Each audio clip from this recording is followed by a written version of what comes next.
Хорже Патандар. Рад приветствовать всех сегодня в этом зале. Большинство, конечно же, молодежь. Часть населения нашей республики, впрочем, как и в любой стране, от которой зависит наш завтрашний день и как строиться будет жизнь завтра в республике. Сегодня республика нуждается в переменах, в реформах во всех отраслях экономики, социальной сферы.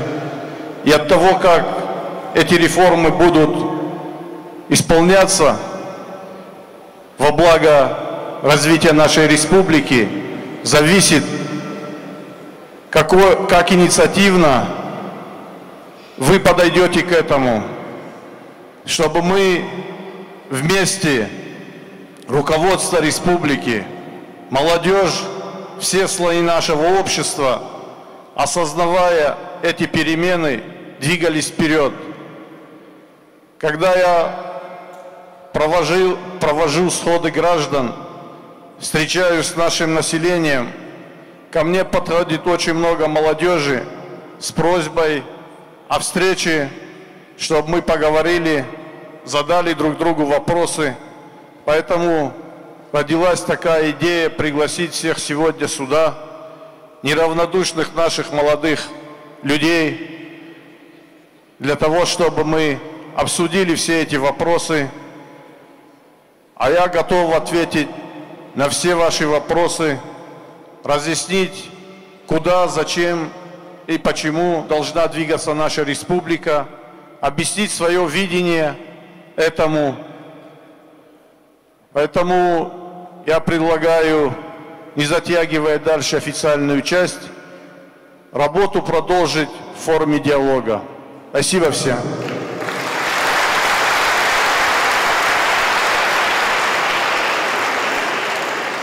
Ну, давайте, как было обещано, начнем с первого микрофона. И, пожалуйста, первый микрофон готов?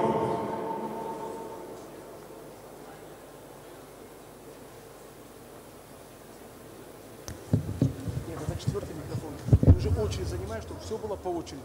Сейчас вы пока... Сейчас вот когда дойдет уже, смотрите, первый, потом четвертый микрофон. Уважаемый Вячеслав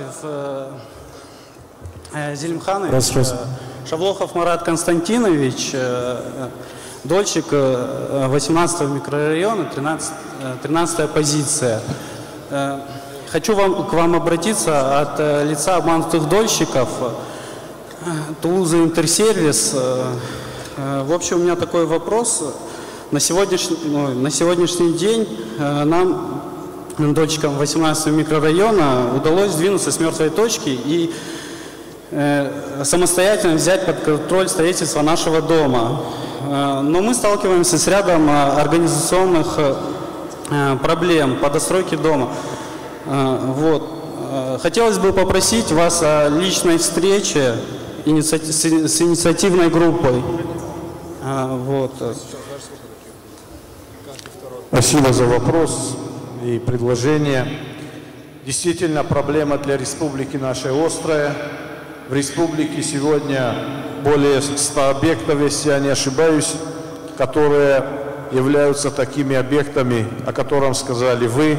Люди десятилетиями, когда-то вложив свои средства, набрав кредиты, не могут получить свои желанные квадратные метры. Сегодня правительством республики работа ведется по оказанию помощи по достройке этих зданий. И работу мы будем продолжать и дальше. Конечно же, мы с вами встретимся. Здесь присутствует руководитель управления по обращениям граждан. Вы, пожалуйста, подойдите, запишитесь, и мы обязательно с инициативной группой встретимся. И всю помощь, которую сможет оказать руководство республики, администрация города Владикавказа, мы вам окажем. Можно я добавлю? Вот, мы как бы деньги не будем просить. Единственное, мы хотим встретиться с вами и все. Мы встретимся и поговорим, обсудим все вопросы, помощь окажем. Да, к сожалению, с деньгами проблемы, но все организационные вопросы, административную поддержку, разрешительные документы, мы помощь вам окажем. Хорошо, спасибо. Спасибо. Второй микрофон, пожалуйста.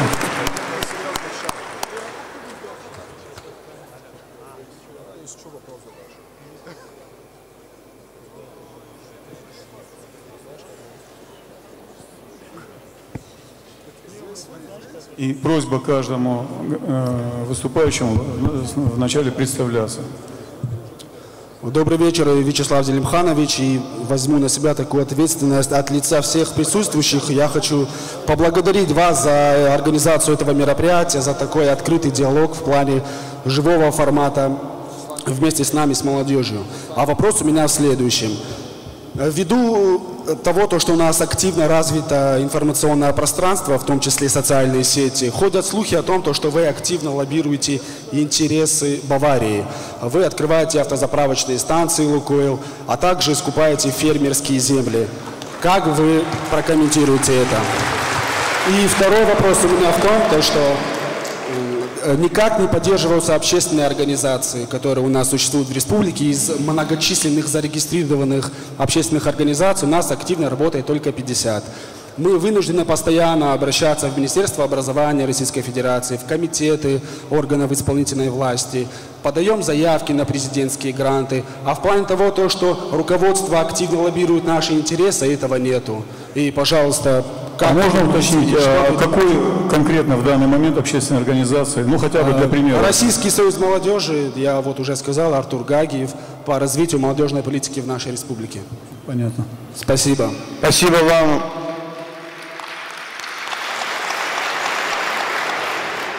Действительно, за открытый вопрос.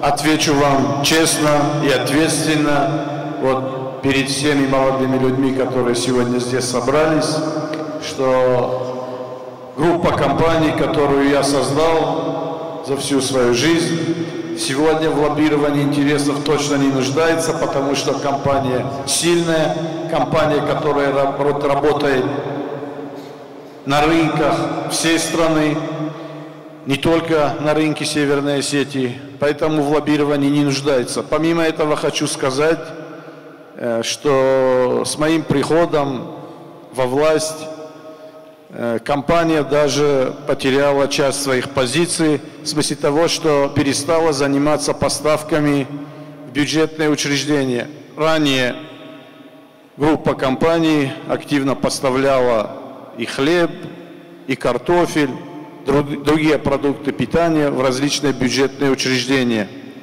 И всегда это делалось с минимальными ценами, с выгодой для бюджета. Но тогда, когда я оказался в стенах власти, группа компаний от этого отказалась. То есть, что касается земель, то хочу вам сказать, что также с момента моего прихода во власть группа компаний ни одного квадратного метра дополнительно нигде не получала. Ни на себя, ни на аффилированные какие-то другие предприятия или лица. Я ответственно и честно говорю, что и дальше будет делаться.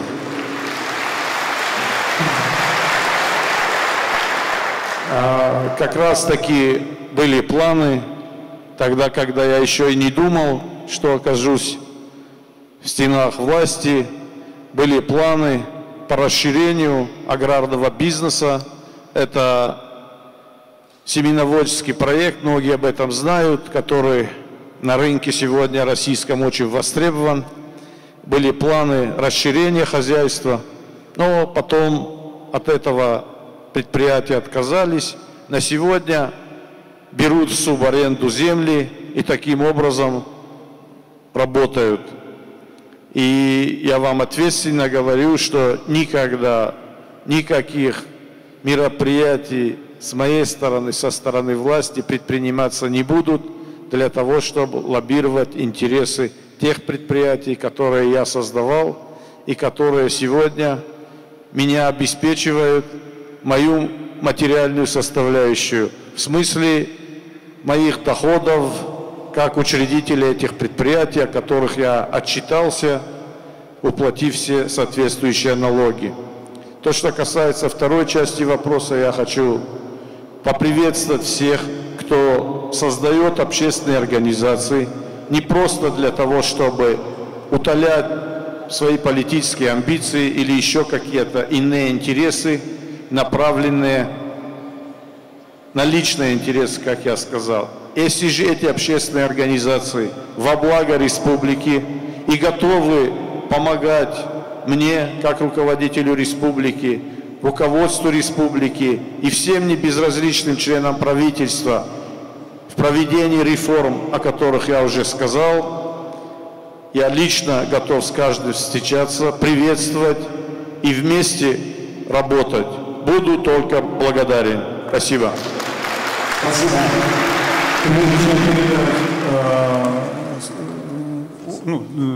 Слово, скажем так, третьему микрофону, хотел бы просто к вашему вопросу добавить. Я просто человек не посторонний для такой проблемы, как президентские гранты. Несколько раз я пытался сам со своей общественной организацией участвовать в этом конкурсе.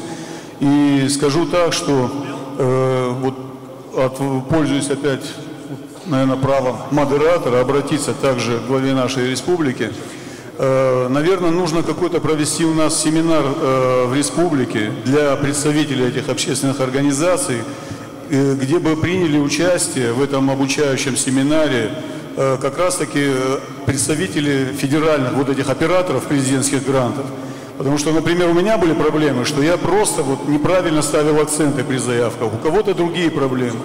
И я думаю, что если мы сможем федеральные эти представители этих федеральных структур пригласить сюда, провести семинар, чтобы хотя бы они поняли, что на карте России есть такой край, как Осетия, то много интересных идей и финансирование за счет федерального этого бюджета, президентских грантов, оно бы, конечно, очень много молодежных проблем наших решило. Поэтому такая просьба, Вячеслав Зелиханович, если можно, в ближайшее время организовать, я думаю, очень многие молодые люди, общественные деятели приняли бы участие в этом. Спасибо вам за вопрос. Спасибо. Действительно прекрасная идея. Я хотел бы сразу дать поручение руководителю администрации, чтобы то, о чем вы сказали, было организовано и вопрос этот решился. Третий микрофон, пожалуйста. Добрый вечер, Вячеслав Зелимханович. Костуев Игорь Батразович, замначальника отдела животноводства племенного дела развития малых форм Минсельхоза Северной Осетии. У меня в руках проект, который в ноябре прошлого года я встречался с первым заместителем председателя правительства Сабаткоевым и Урцкоевым. Мне было поручено разработать проект племенной репродуктор, которого нет на Северном Кавказе. Через неделю проект я занес и отдал.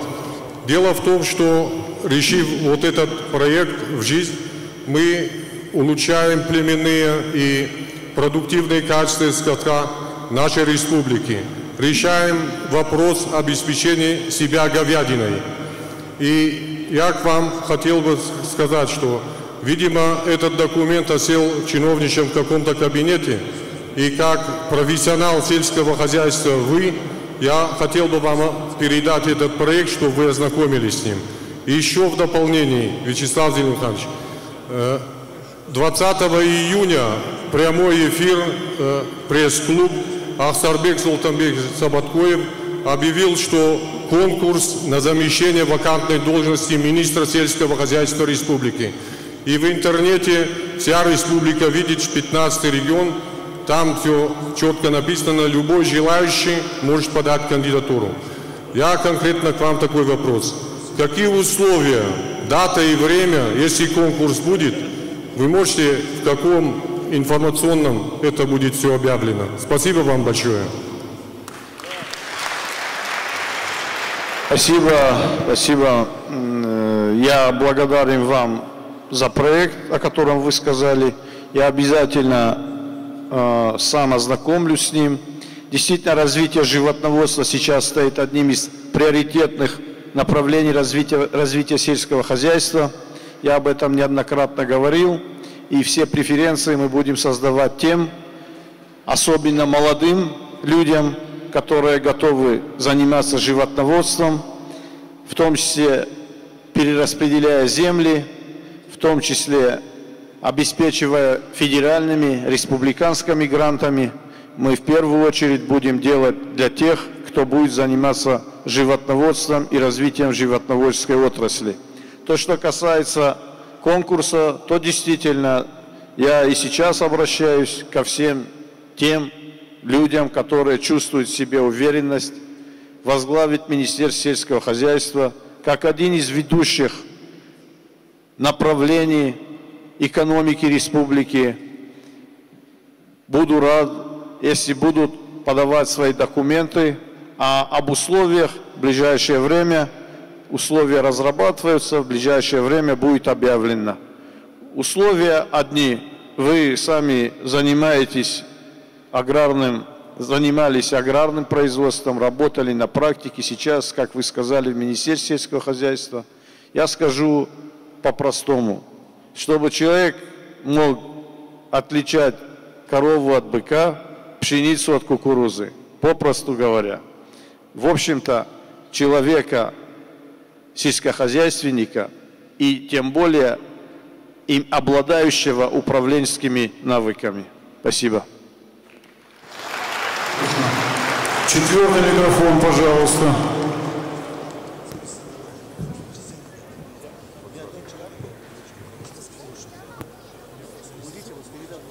Поднимитесь, пожалуйста. Добрый вечер, Вячеслав Зелимханович. Дзитиева Элина, завуч спортшколы Олимпийского резерва Тэквондо. Прежде всего, хотелось бы поблагодарить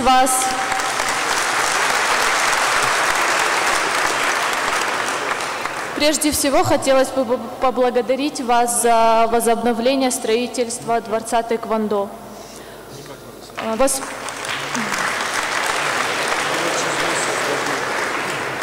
Воспитанники нашей школы входят в состав сборных команд России по всем возрастам, являются чемпионами мира и Европы. Но до сих пор мы не имеем своего зала. Вопрос такой: когда дворец спорта достроится, будет ли он сразу введен в эксплуатацию и поставят ли его на баланс? Родители наших спортсменов интересуются, когда дети смогут начать тренировки во дворце. Спасибо. Действительно, в прошлом году стояла большая проблема с замороженными объектами, которые не были достроены в 2013-2014 годах. И целевые деньги, на которые были выделены, были возвращены в федеральный бюджет.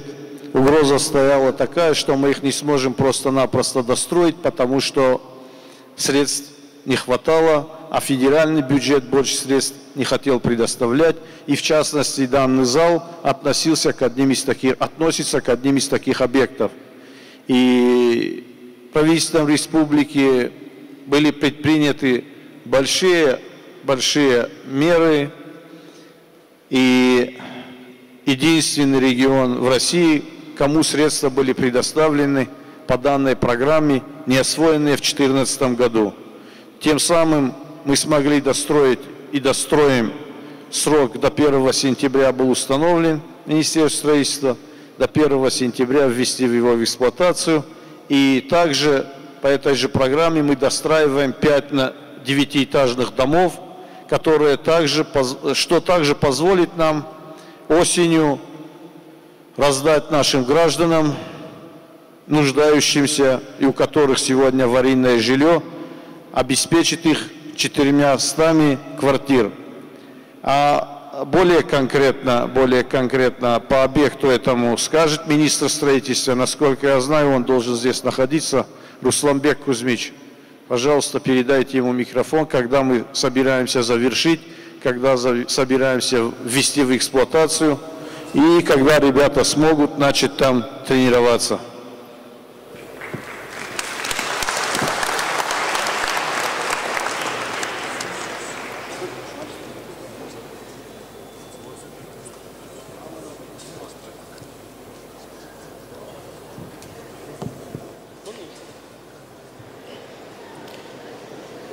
Добрый вечер.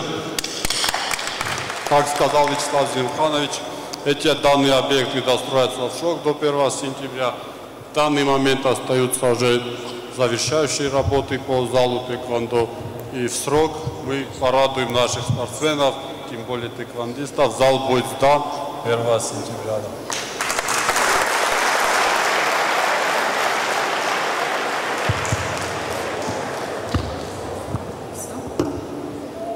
Ну и 5-й микрофон. Следующий вопрос. Ага, все. Раз. Добрый вечер, Вячеслав Зелимханович. Я Плива Жанна. Представляю спортивный клуб настольного тенниса колясочников. У нас точно такая же проблема, самая большая, которую никак не можем разрешить, это спортивный зал. Очень многие люди хотят заниматься тоже, обращаются, приходят, но на данный момент тренер не может больше брать людей. Вот нам бы тоже что-нибудь с залом. Мы уже тоже выезжали не раз, уже занимаемся на профессиональном уровне, но очень мало времени у нас и негде заниматься. Зал. Спасибо. Знаете, мы все одинаковые, мы не отличаем вас от всех присутствующих здесь, мы все одни, но у вас особый дух, особый характер, который позволяет вам добиваться спортивных результатов, прославлять нашу республику. Поэтому я вам также ответственно говорю, вот рядом сидит министр спорта, министр строительства. Давайте мы с руководством Федерации повстречаемся вашей и обсудим эти вопросы. Готов буду принять, обсудить вопрос. Ну, в этом году, скорее всего, не получится, но в ближайшей перспективе, по мере своих возможностей, мы обязательно создадим вам все условия для того, чтобы вы успешно могли заниматься и дальше развиваться. Для себя, именно колясочников, но такой зал, где бы можно было 8-10 столов, чтобы полностью обхватить республику, и дети, и здоровые, и мы, чтобы это все вместе происходило как-то. Давайте мы встретим с руководством с Федерацией и обсудим все эти вопросы. Я полностью приветствую. Спасибо. Спасибо. Первый микрофон. Борис, пожалуйста. Добрый вечер. Вячеслав Зелимханович, у меня к вам 2 вопроса и одно пожелание. Меня зовут Заира Зауровна Харебова. Я к вам обращалась на Хольсмане год назад, когда у вас была встреча с жителями Хольсмана, спутника городка. Вы мне обещали тогда принять меня. Позвали какую-то девчонку-помощницу Оксану, она меня записала, дала телефон. Вот с тех пор я звоню, и там разные причины находят, и прием не состоялся. Второй вопрос. Вячеслав Зелимханович, я из числа беженцев, я мать 3 детей, я их одна воспитывала. Можно вас попросить чуть-чуть погромче говорить, плохо слышно? Да, извините, пожалуйста. У меня девочка, я от имени своей дочери, просто она перенесла небольшую операцию, поэтому я подошла. Она закончила у меня с медалью школы, вот она, вот. Она закончила юридический факультет с красным дипломом. Второе образование получила в Кабардино-Балкарский аграрный университет тоже с отличием и 2 года без работы. Зачем трудиться ребенку? Она состояла в центре по занятости. Потом прошла стажировку и опять без работы. Это первый вопрос. Как туда устроиться? Нет связи, нет родственников. И пожелание. Я майор запаса. 9 лет назад я обратилась к депутату Фадзаеву в Государственную Думу. И через месяц мне ночью позвонили, я указала свой сотовый телефон. И мне сказал его помощник, что он завтра в Совете Федерации на Федеральном собрании будет ставить ваш вопрос. То есть я от имени организации обратилась. И он решал, и действительно он поставил вопрос. Это в интернете можно посмотреть. Я его благодарю и по вопрос, и по желанию. Вот такие патриоты истинные, вот истинно народные, они должны быть рядом с вами. Это же должна быть, он правая рука ваша. Почему он не у власти? Спасибо. Вы знаете, он и сегодня здесь рядом с нами. Арсен Сулейманович, приветствую. Да, действительно, мне очень приятно слышать добрые слова об Арсении Сулеймановиче. Мы с ним все время общаемся, обсуждая вопросы и проблемы республики. Я думаю, что дальше сотрудничество наше будет развиваться. То, что касается поставленных вами вопросов, то я разберусь, почему мое обещание не было сдержано, почему мы с вами не встретились. А то, что касается работы, вы знаете, вопрос родственных связей, дружеских, я стараюсь в силу своих сил и возможностей, все члены правительства, любой из них может подтвердить мои слова. На всех наших совещаниях мы говорим, что отбор во все структуры власти, в том числе, должен проходить только по профессиональным навыкам и по профессионализму. А то, что касается также устройства на работу, согласно родственных связей, хочу сказать вам, знаете, я когда-то из высокогорного села пришел в город без родственных связей, без друзей, и начинал свою работу с самых низших ступеней, с самых низших заработных плат, но работал так, как мог, работая над собой, над своим профессионализмом, проявляя усердие, и, знаете, всегда находил отклик у своего руководства, у своих работодателей, которые помогали мне дальше двигаться по карьерной лестнице.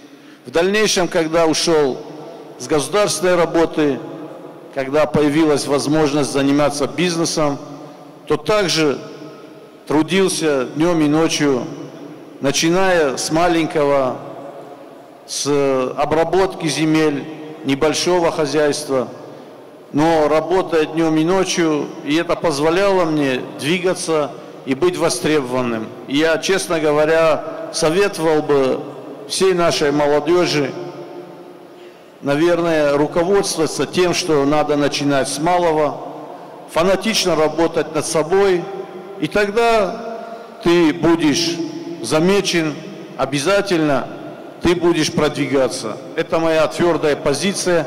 Этим же я руководствовался тогда, когда создавал свой холдинг из группы компаний. Я никогда не руководствовался тем, что отбирал родственников, друзей или их детей, потому что мне надо было работать, мне нужен был результат. Компании должны быть на рынке, твердо стоять на ногах, и мне нужны были ребята, те, которые готовы были днем и ночью стоять рядом со мной, развивать мои компании. И я всегда отдавал им преференции, создавал им всегда достойные условия труда. И поэтому считаю, что группа компаний успешно развивалась. И, как я уже говорил ранее, твердо стоит сегодня на рынке, на ногах. То же самое хочу, чтобы происходило и в органах власти.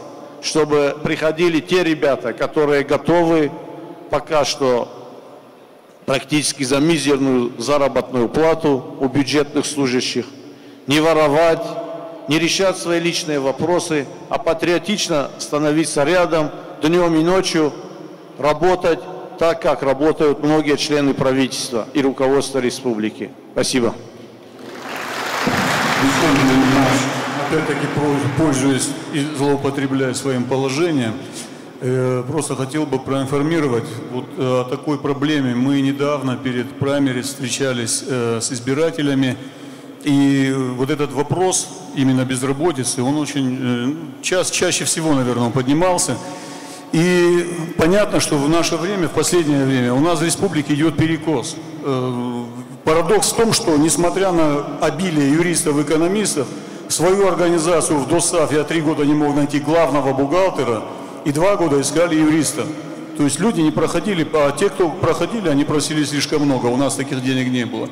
Так вот, вопрос в чем? Дело в том, что на ближайшее время родители хотели бы знать, как ориентировать своих детей, какие специальности будут востребованы в ближайшие годы, А на этот вопрос ответить невозможно, если нет программы развития нашей республики. Помните, когда еще были депутатами, вот этот вот документ абсолютно ни к чему не пригодный, нам пытались, мы за него не проголосовали, якобы программа развития Осетии до 2025 года. Планируется ли что-нибудь вот такое, для того, чтобы люди хоть как-то на ближайшее время могли планировать свое будущее и знать, то ли мы будем металлургами, то ли мы будем туристами, то ли мы будем аграриями, кем мы будем в ближайшее время, что для этого делается? Спасибо. Действительно, при наличии многочисленных экономистов, юристов, я также с вами полностью согласен, всегда проблема стояла с отбором профессиональных кадров. И не обязательно готовых кадров, а тех, кто горит желанием развиваться и становиться профессионалом своего дела. Вот прежде всего это надо иметь, и тогда спрос на тебя будет.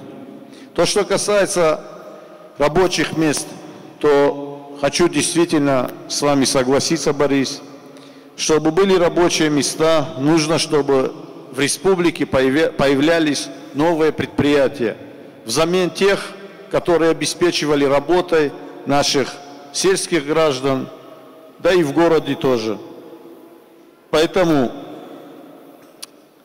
когда так случилось, что я стал главой республики, первое, с тех пор, над чем всегда думаю и я, мои соратники, правительство республики, это над созданием новых предприятий. И всегда человек думал, как же это сделать. Поэтому я обратился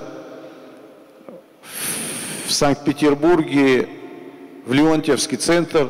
Предварительно была встреча у меня с Кудриным, который занимается составлением программ, в том числе и для российского правительства, развитием социально-экономического развития страны и регионов.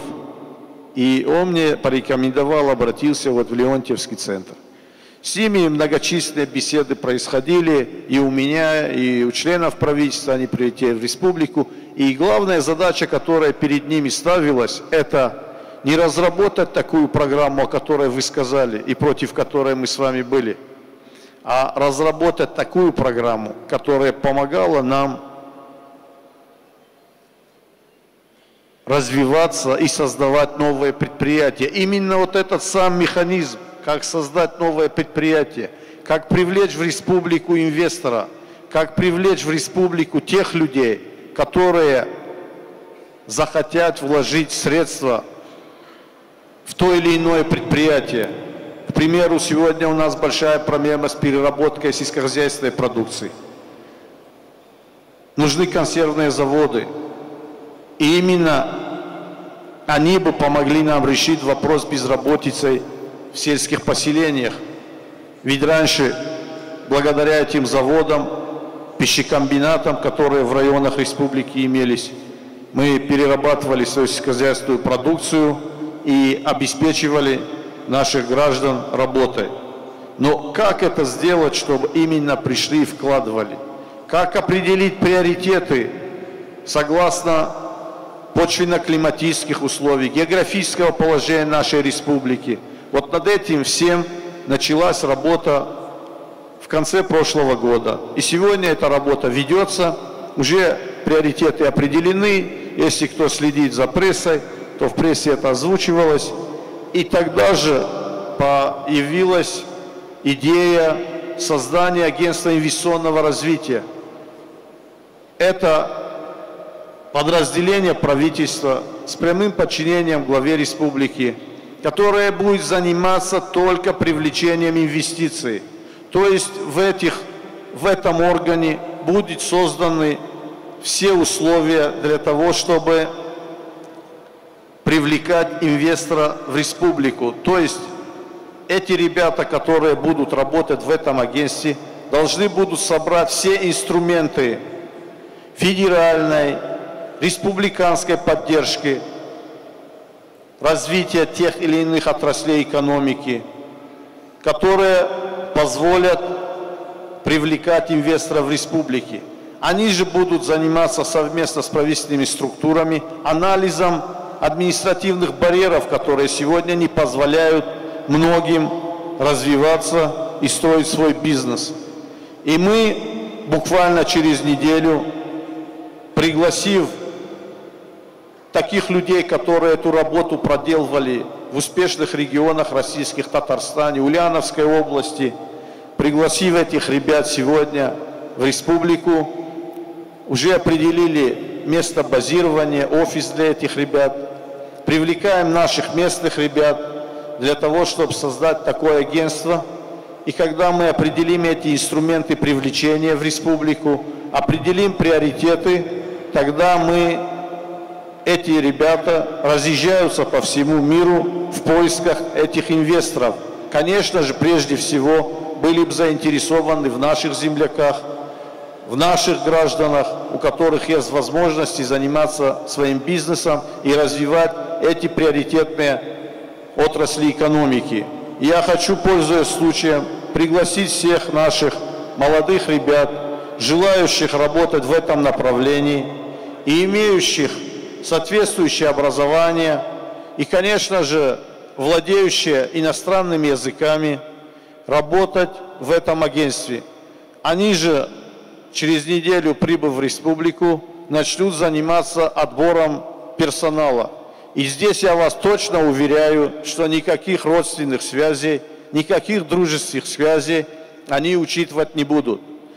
И кроме этого, мною было им сказано, что если даже я за кого-то буду звонить, вы прежде всего, если даже я позволю себе это сделать, хотя я стараюсь этого не делать, это в крайней ситуации, когда я вижу, что очень желает молодой человек работать, но у него действительно нет возможностей обратиться. Только в этом случае очень редко я делаю. Но даже в этом случае, чтобы они отбирали только по желанию, по образованности таких молодых людей. И создав такую группу, такое агентство инвестиционного развития, я надеюсь, что мы будем развивать экономику. Хорошим фактором также является для привлечения инвестиций в республику то, что в республику приходят мировые сети. Это, допустим, группа «Метро», которые зашли в республику и на пересечении Гадьево-Московской начинают строить свой объект. Это, кто бы что ни говорил, это очень хороший показатель для инвесторов. Всегда мировые инвесторы смотрят на то, как себя чувствуют сети в том или ином регионе. И если такие мировые известные бренды заходят в республику, то это показатель того, что есть соответствующий инвестиционный климат. Конечно, мы много проделали работы для того, чтобы их привлечь сюда, и чтобы они здесь начали работать. За ними изъявили желание прийти в республику «Лента». Сейчас мы вопрос земельный решаем, с чем у нас есть проблемы, но я думаю, в ближайшее время разрешатся. Мы их обеспечим землей.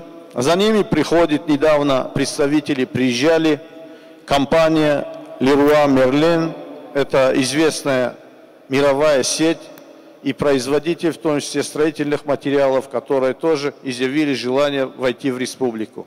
Все это будет показателем того, что в республику можно заходить и успешно трудиться.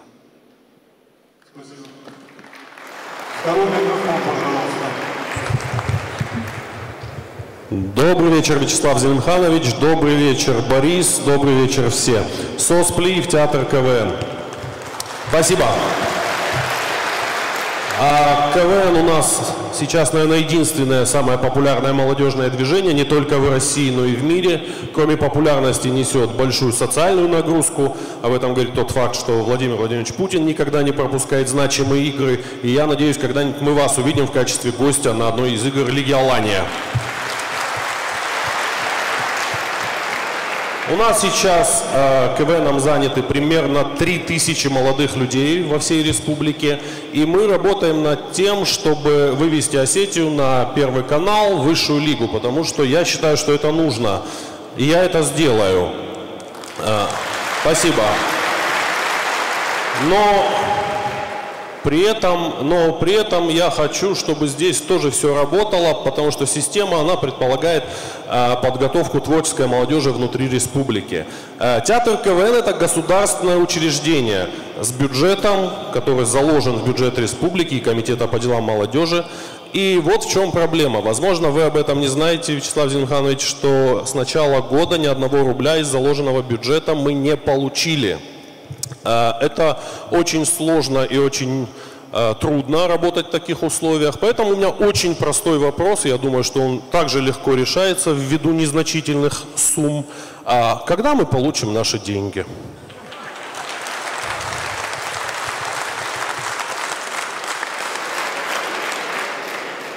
Ну, мы с вами не первый день знакомы, Сослан. Я не хочу здесь в камеру говорить о том, что всегда старался и до прихода во власть вам помогать, а тем более, придя сюда, готов это делать и неоднократно это говорил.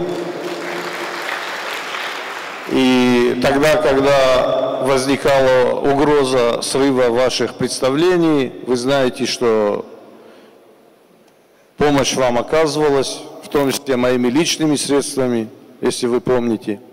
И мы готовы и дальше эту работу проводить совместно с вами. Конечно же, республика наша всегда славилась и будет всегда так, что была интеллектуальная республика, интеллектуальных молодых людей. Вы над этим работаете, а мы будем в свою очередь поддерживать. Но иногда возникает выбор, имея тот бюджет, который республике достался, и новой власти, так сказать, в республике достался, возникает, человек становится перед выбором: финансировать закуп лекарственных средств или финансировать спорт, финансировать другие направления нашей культуры и так далее. И вот в этих случаях, конечно, мы приоритет отдаем лекарственным средствам, то есть то, что необходимо в первую очередь.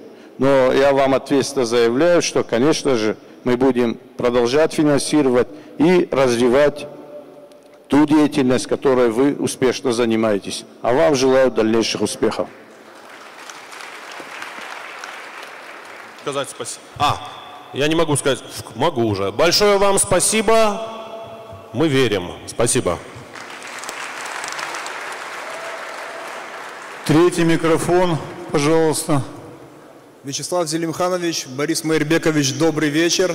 Меня зовут Ливан Санакоев. Я представляю общероссийский благотворительный проект «Мишка Лапик». Это медвежонок, который был создан, чтобы помогать детям-инвалидам. Если можно, я через ваших помощников хотел бы передать его перед тем, как задам суть просьбы.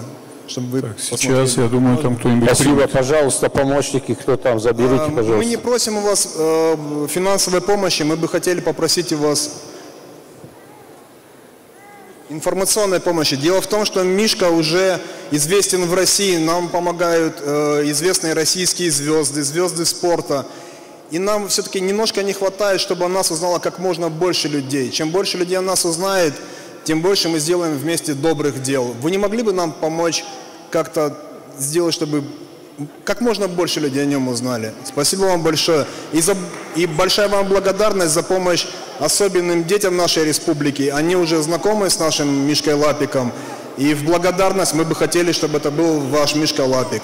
Из того стихотворения «Огни Барто», которое мы все так помним. Спасибо вам. Спасибо вам большое. И пользуясь тем, что здесь присутствует председатель комитета правительства республики по средствам массовой информации и коммуникации Ольга Згоева, пожалуйста, вы окажите содействие ребятам для того, чтобы их деятельность освещалась и люди знали о той деятельности, которую они осуществляют. Пожалуйста, вы подойдете, потом познакомьтесь и в дальнейшем выстроите работу. Четвертый микрофон.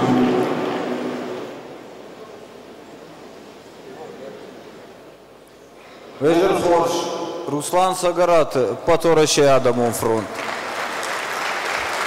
Saldar farşlayan falasa farşından tağ ineti darmaba farşlayat kanun.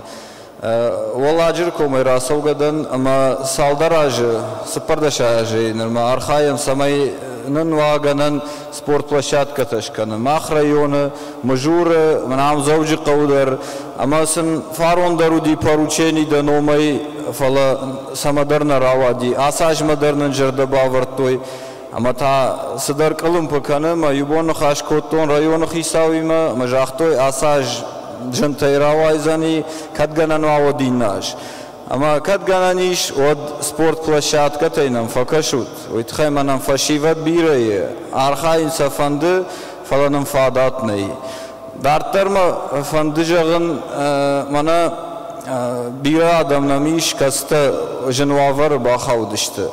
Маломобильные группы населения, инвалиды, ама садаритарнам кондиш республикой. Удонан шафлдар кушкана кана пандуста горнолыжный спуск тахажан забахкаишко то юм кам дуарах кадвае инвалид парковка та машина та мана администрации бакон комоем садаритар хатуга фалау удон шеварн инвалид парковка. Ма уман хсана кау гцул кау контроль самайса айшой ма кагдарой жинкаман усадам матахшинканой.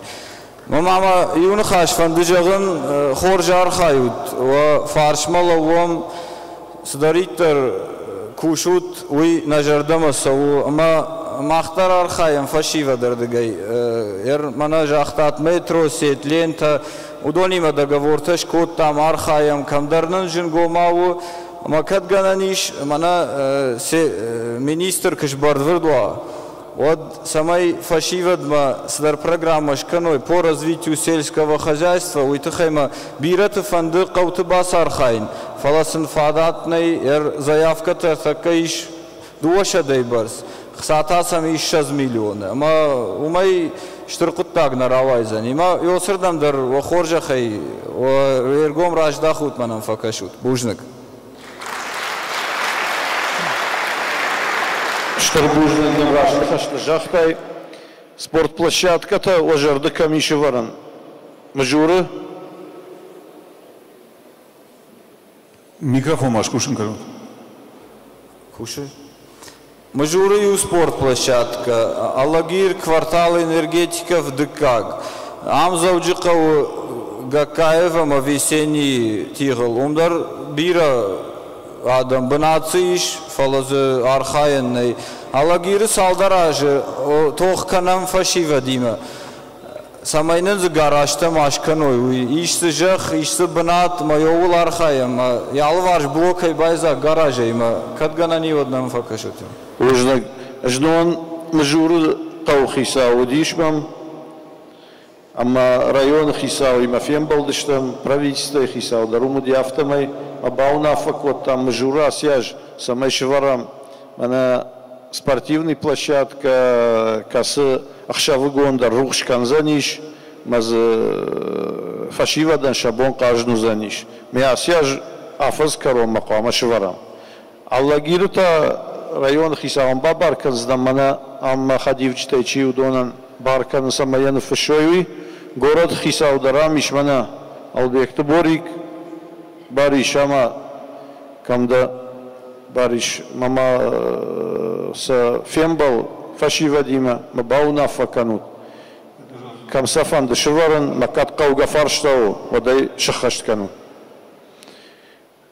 Сельские хозяйства это хайтака жахтай, каун хазара, дункаш увул, нахаштарнай кушан кау, ама эусых сата, эусых грант, такуама каной фалдар, ма кайдариттар кушан файды, Фцаагдар на каштарты, удонан қуамаусы гранттала вардыр сава, ул кыш саузани ул на хаштарнай.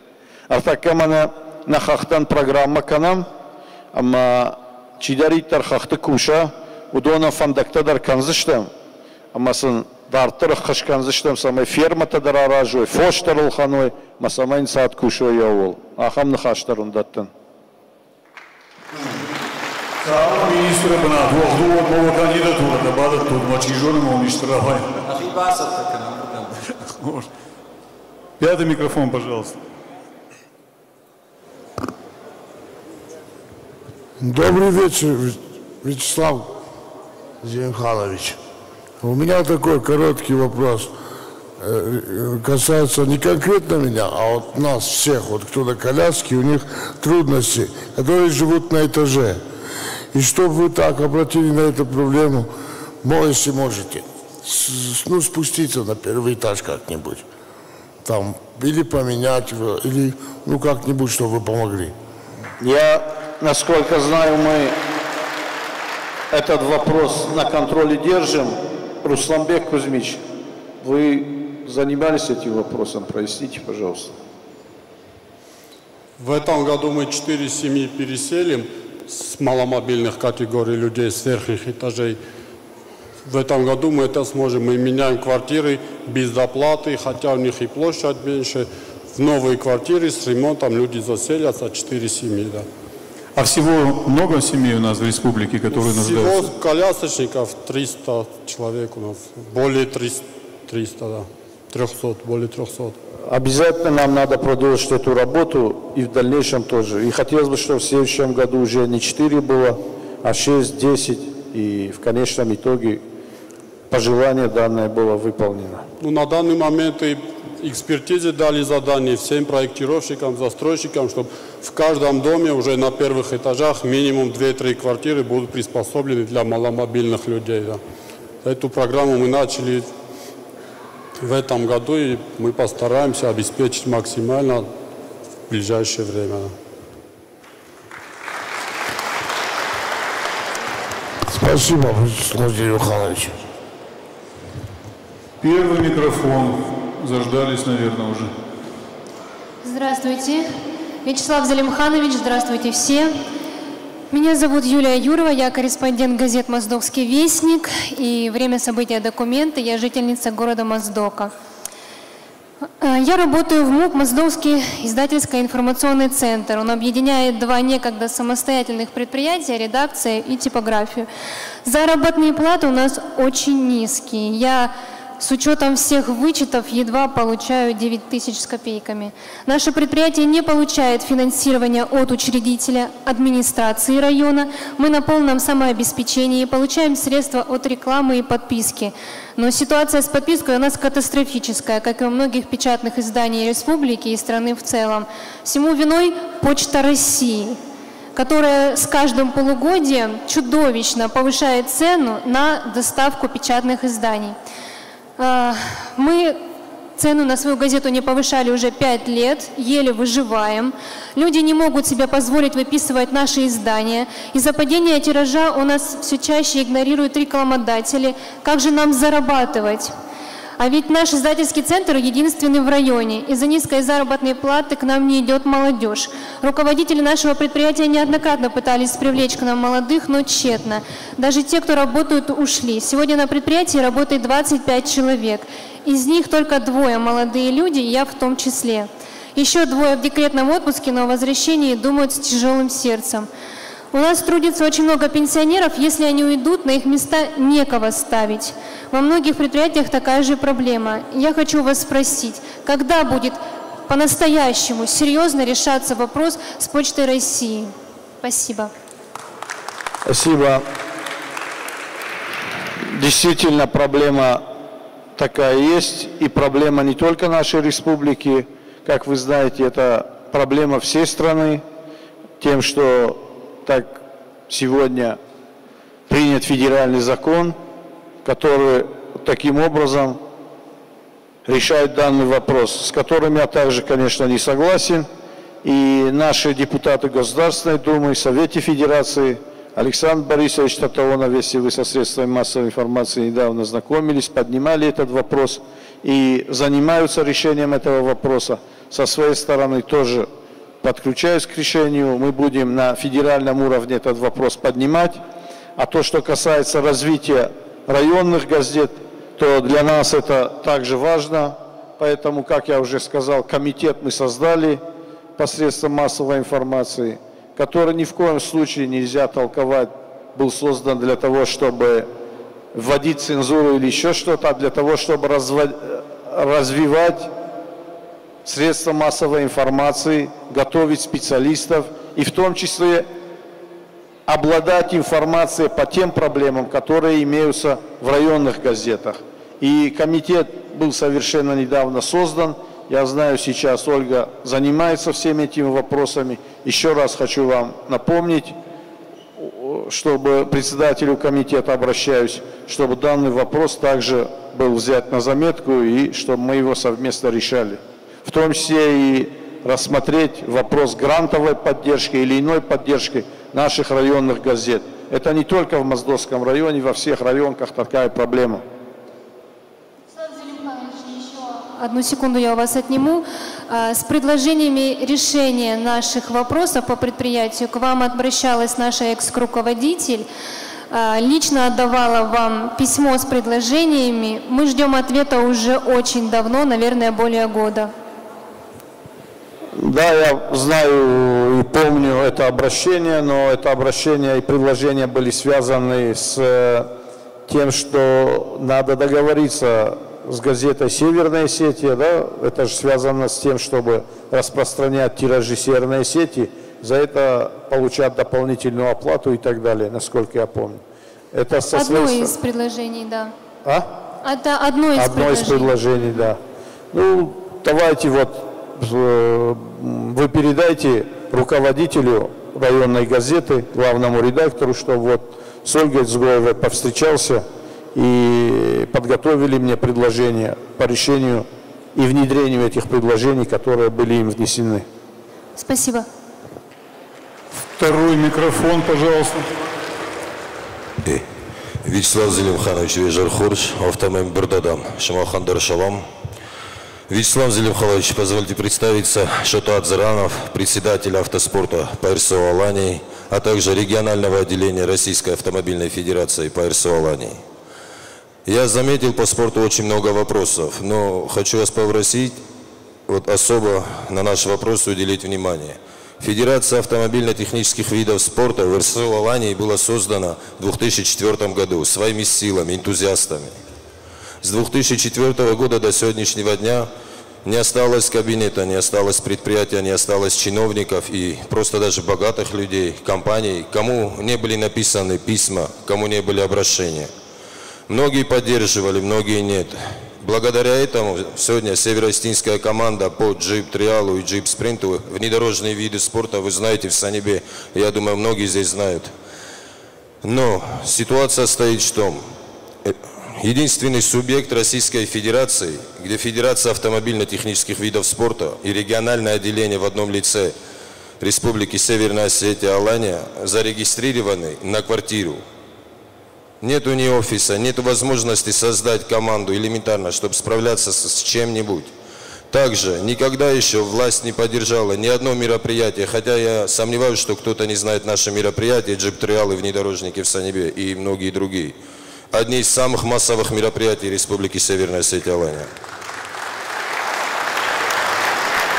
То, что касается Министерства спорта в лице Бороева Хасана Махарбековича, понимание и желание огромное помочь есть, но возможностей никаких нету.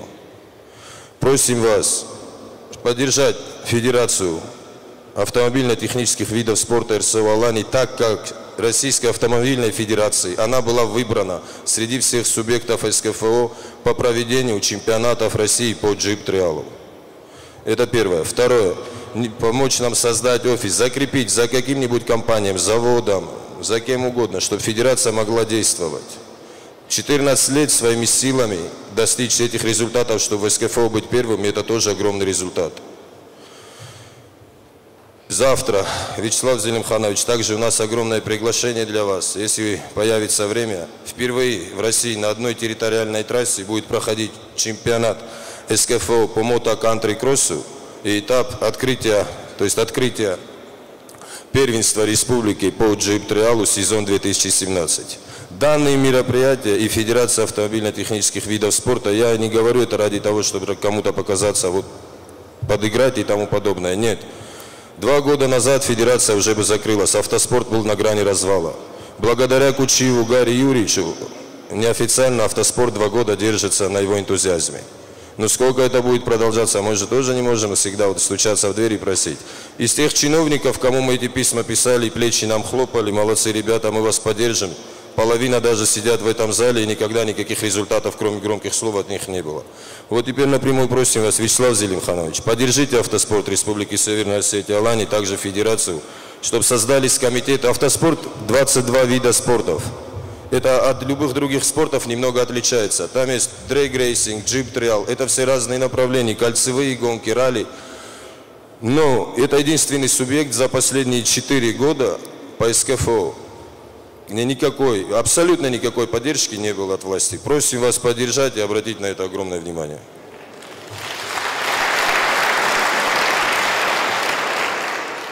Спасибо за предложение, за просьбу. Я хочу также 2 слова добавить. Опять не хочу ссылаться, но это действительно так. Проблемы есть с бюджетом.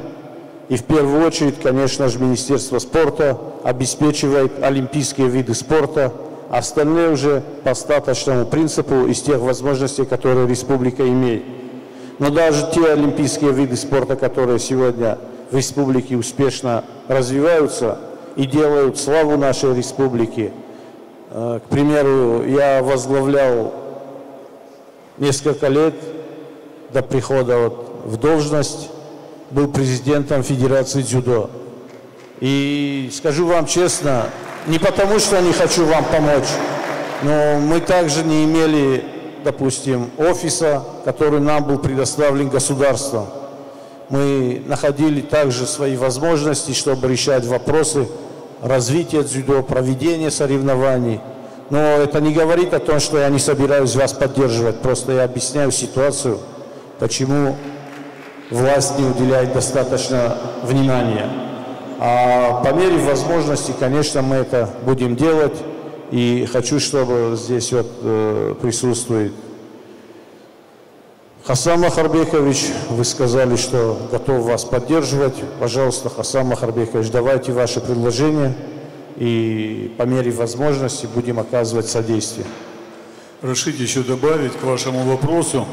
5 лет назад, если вы помните, когда у Федерации автоспорта, у наших джиперов были проблемы с ГАИ, мы тогда встретились с ДОСАФ, и эту федерацию в качестве члена попечительского совета возглавил тогдашний руководитель ГИБДД Хасанбек Узаров. И все проблемы на этом правовые, они закончились. Да?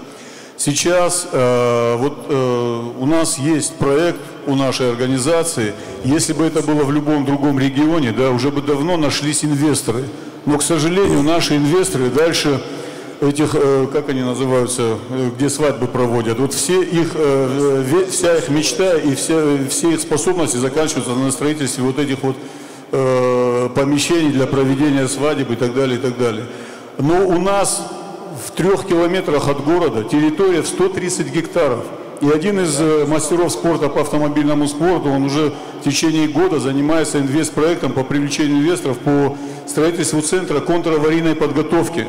Это центр, который сам себя будет обеспечивать и зарабатывать очень большую прибыль. Единственная в стране трасса по дрейг-рейсингу длиной в 1,5 километра может быть построена у нас во Владикавказе.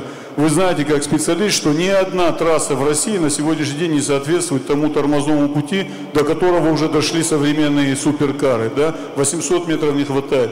Говорим, ищите инвесторов, никаких денег, никаких предварительных условий. Мы сейчас готовим встречу главы республики с председателем ДОСАФ России, который подпишет любой документ по развитию технических видов спорта. Земля есть, люди есть, специалисты есть. И Министерство экономики, насколько я знаю, сейчас уже готово предоставить вот этому человеку, который занимается контраварийной подготовкой, льготный кредит с условием, что остальные деньги он найдет сам. То есть это очень интересное, перспективное занятие, и если это поставить на нужное русло, то вы еще сами будете спонсировать другие виды спорта. Да, действительно востребованный и очень перспективный в плане бизнеса вид. А наши инвесторы приглашаем, это похлеще, чем Фауст Гёте, как говорится. Благодарю за ответ. Вкратце скажу. В данный момент дождь, который был, ливни, 16 автомобилей, более 40 человек по пояс в лужах делают трассу. Она испортила нам 9 раз. Завтра еще раз, Вячеслав Зелимханович, мы вас приглашаем. До утра мы переделаем все трассы, ребята всей силой трудятся, весь автоспорт Осетии. Посетите и посмотрите наше мероприятие, что это и к чему это ведет. Завтра у нас всереспубликанский субботник. Как только освободимся с субботника, если застанем вас, то постараюсь обязательно посетить. Единственное, кто радуется размытым дорогам, это наши джиперы. Поздравляю вас. Третий микрофон, пожалуйста. Да. Вячеслав Зелимханович, добрый день. Леонид Сасев, директор профессионального училища номер 1. Я хотел бы отметить ваши заслуги и вашу работу в укреплении благосостояния республики. Также мы надеемся на вашу помощь. Профессиональное училище номер 1 является одним из старейших в России училищ. И в следующем, в 2018 году, будет юбилей, 150 лет училищу. Мы бы хотели, чтобы в проведении юбилейных мероприятий оказали нам помощь. Конечно, здесь присутствует министр образования Ирина Султановна. Вы в курсе данного вопроса, наверное, да? Ну, тогда я поручаю вам, что подключитесь. Будет создан, наверное, при Министерстве образования оргкомитет. И если такая юбилейная дата, я, честно говоря, не знал об этом, то, пожалуйста, окажите всяческое содействие. Спасибо большое. Четвертый микрофон.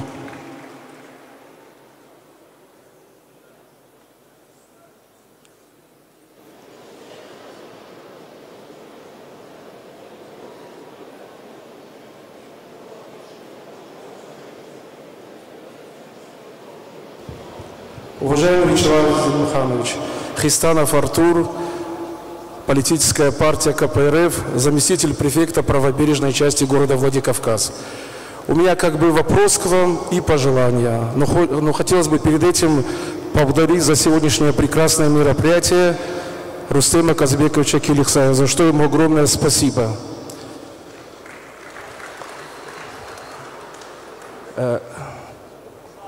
Больше уже года вы как бы возглавляете нашу республику. Только слепой как бы может не заметить, что было сделано хорошего уже и как бы позитива и по социальной сфере, и по санитарному состоянию, и, конечно, в отношении нашей молодежи. За что, конечно, огромное спасибо лично и мэру города Владикавказа Борису Харитоновичу Албегову. У нас те студенты, которые заканчивают наши вузы, часто уезжают в Москву. Прекрасная наша, красивая, умная молодежь. Москва наша столица, гордость наша. Но хотелось бы, чтобы после окончания вузов наши студенты оставались в республике. Врач лечил людей, учитель учил наших детей, чтобы они созидали на благо нашей великой республики. Что делается конкретно по этому направлению? Спасибо огромное. Спасибо за вопрос. Вы знаете, мы гордимся многими теми, кто уехал из республики. Валерий Абисалович Гергиев, Туган Сохлев, Вазиев, многие другие достойные представители нашей культуры, спорта, и Станислав Черчесов, которые достойно представляют не только республику, но и страну в целом на международном уровне. Поэтому ничего плохого в этом нет, что ребята уезжают, но хотелось бы, конечно, чтобы возвращались домой, набрав знаний, опыта, профессионализма, возвращались в республику и развивали нашу экономику. А для этого, мы уже только недавно говорили об этом, я не хочу повторяться, надо создавать рабочие места. Должны открываться новые предприятия, должны быть инвестиции в республику. И я уже говорил, как мы собираемся это делать, не буду повторяться. Чем больше будет таких предприятий, тем больше у ребят разных специальностей будет возможность находить себе применение на территории республики. Спасибо. Вячеслав Зелимханович, раз уж мы заговорили о наших спортсменах, просто хотелось бы сегодня, вот у меня есть такая информация, что в зале присутствует наша команда борцов, которая недавно блестяще выступила на чемпионате России. И это блестящий тренерский дебют Хета Гагазюмова. Поздравляем вас, ребята! И спасибо вам большое за ту борьбу, которую вы показали. Это была действительно настоящая борьба. Все мы болели, и я думаю, что в будущем у вас будут еще более успешные старты. Спасибо. Видел в зале нашу красавицу, олимпийскую чемпионку Аиду Шанаеву.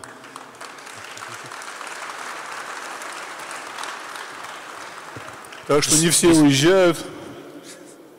Действительно, я бы хотел поблагодарить и поздравить наши сборные команды вольной борьбы, классической борьбы, которые в очередной раз доказали преимущество наших этих видов спорта на очередных первенствах России, и высказать им особую благодарность ребятам сборной команды и, конечно же, тренерам, которые готовили их к этим соревнованиям. Спасибо вам. Пятый микрофон, пожалуйста. Добрый вечер, Вячеслав Зелимханович. Беспокоит вас Беппев Анатолий Викторович. Имею 5 детей. С 2006 года по сегодняшний день обращаюсь во все инстанции, чтобы дали нам автомобиль «Газель». И, значит, то, какие эти делают причины, то, какие вопросы задают. Ваши дети знаменитые, не знаменитые. В постановлении не указывается, знаменитые дети или не знаменитые. В 2006 году, 6 мая, было постановление, у кого 5 детей и более, им выделять автомобиль «Газель». И я не знаю, такого человека здесь нету по территории Северной Осетии, кому не обратился, и никто мне не хочет дать машину. Спасибо. Честно говоря, я не знаю про такое постановление. Мы поднимем. Вот здесь присутствует представитель правительства республики, глава администрации Рустем Казбекович. Поднимите, пожалуйста, это постановление, если оно еще действующее. Оно если действующее. Есть возможности, мы обязательно будем исполнять все постановления, которые были изданы, в том числе до нас. Давайте рассмотрим. Кому мне обратиться? Скажите, пожалуйста, кому мне подойти? Вот у нас здесь присутствует руководитель по обращению. Руководитель управления по обращению граждан, пожалуйста, подведите и запишите, пожалуйста. И еще Борис, вопрос, 5 микрофон. Да. В общем, спасибо, что микрофон дошел до молодежи. Меня зовут Амурхан. Молодежь, похлопайте! Ну, слава Богу. А можно вот этот микрофон? Можно включить вот этот микрофон? Да, все, очень приятно. Спасибо большое, Вячеслав Зелимханович. У нас, наверное, впервые такая возможность такому огромному количеству молодежи и не только задать вам вопрос, услышать ответ. И все мы надеемся, что все наши заданные вопросы, проблемные вопросы, они потихонечку устранятся. Мы, общественная организация, благотворительный фонд «Быть добру», проводили форум совместно с Министерством труда и социального развития, Комитетом по делам молодежи. Им нужно хлопать, ребята, они нам помогли это сделать. Также Комитет занятости при поддержке уважаемых наших старших Артур Борисович Таймазов, Александр Борисович Татаонов, Валерий Георгиевич Газаев. В общем, мы смогли объединить наших старших, и сейчас, если можно, я перейду вот в эту часть. У нас здесь присутствуют участники форума «Без границ», можно им похлопать. Это самые сильные ребята. Здесь у нас люди, которые не видят, люди, которым тяжело передвигаться. Это парачемпионы, это интеллектуалы. И у них есть вопросы, которые бы они хотели вам задать. Но перед этим мы бы хотели, вот наша самая активная Катя, от нас вручить вам подарок.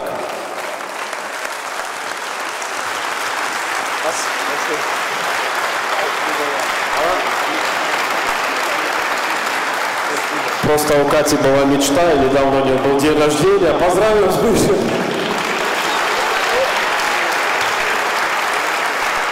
Ладно, шутки в сторону. У нас есть очень активный участник форума, а их было 80. 5 дней проходил форум в Томиске. И это образовательная программа, развлекательная. Мы все стали семьей. И если можно, я передам микрофон Дживерсу, он молодой. И он хочет задать вопрос. Спасибо. Добрый день. Меня зовут Бестаев Дживерс. Я подопечный благотворительного фонда «Быть добру». Я присутствовал на этом мероприятии, на этом форуме. Очень замечательный форум был. В общем, много знакомств, много развлечений. Вот. И у меня такой вопрос к вам. Да, забыл сказать. Я не зрячий. 4 года назад так произошло, что я потерял зрение, но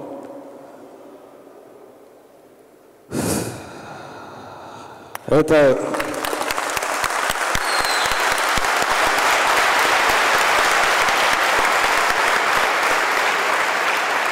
Спасибо. Это не сломало меня, и я в строю до сих пор. Я недавно получил диплом массажиста, выучился в Кисловодске и получил диплом и сертификат массажиста.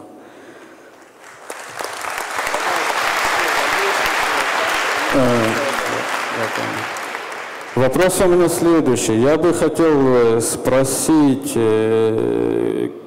когда произойдет урбанизация нашего города для таких людей, как я, инвалидов, колясочников? Я имею в виду бордюры, светофоры со спецсигналами, со спецзвуками, дорожки для слепых и слабовидящих. Просто я видел, знаю, что есть одна дорожка вдоль Куйбышева и к обществу слепых. И у меня такое ощущение складывается, что незрячие люди больше нигде не ходят. И как бы вот такой у меня вопрос, когда это все произойдет и возможно ли это? Чтобы мы могли передвигаться сами по городу, без сопровождения. Спасибо вам. Действительно, я вам очень благодарен за то, что обратили внимание, потому что некоторые вопросы, к своему стыду, хочу признать, остаются иногда без внимания. Данный вопрос мы обязательно возьмем на заметку. И, Борис Харитонович, давайте мы возьмите в дальнейшем своей деятельности, обратите на это внимание. В планах дальнейших развития города обязательно надо нам это учесть и внедрять у себя в республике. А вам я очень благодарен, откровенно говорю. Это пример того, что независимо от того, какие физические возможности у человека, любой человек при большом желании сможет обеспечить себя и свою семью. Спасибо вам за это. Спасибо, Вячеслав Зелимханович. Если можно, этот форум объединил нас всех. Он дал знания, он дал друзей и многое другое. И нам помогли старшие, это правительство, бизнесмены. И мы очень рассчитываем, что данная площадка будет ежегодной. И просим вас в следующем году и в другие годы поддержать нашу инициативу И мы вас ждали на форуме, знаем, что вы не смогли приехать, были в Санкт-Петербурге. И поэтому все ребята сегодня, ну не все, там 30% приехали к вам. С Моздока, с других районов нашей республики. Спасибо большое. Спасибо за то, что вы делаете, Амархан. И спасибо всем присутствующим, что сегодня собрались здесь. Сам обещаю и поддержку, и личное присутствие. Пожалуйста, ставьте в известность, и будем вместе решать эти вопросы, над которыми вы работаете. Амархан, и еще отдельное спасибо тебе за то, что ты молодежи напомнил, что все-таки у нас сегодня встреча с молодежью, как-то она пассивничает. Поэтому надеюсь, что сейчас возле первого микрофона мы услышим интересный вопрос. Можно. Еще раз пятый микрофон.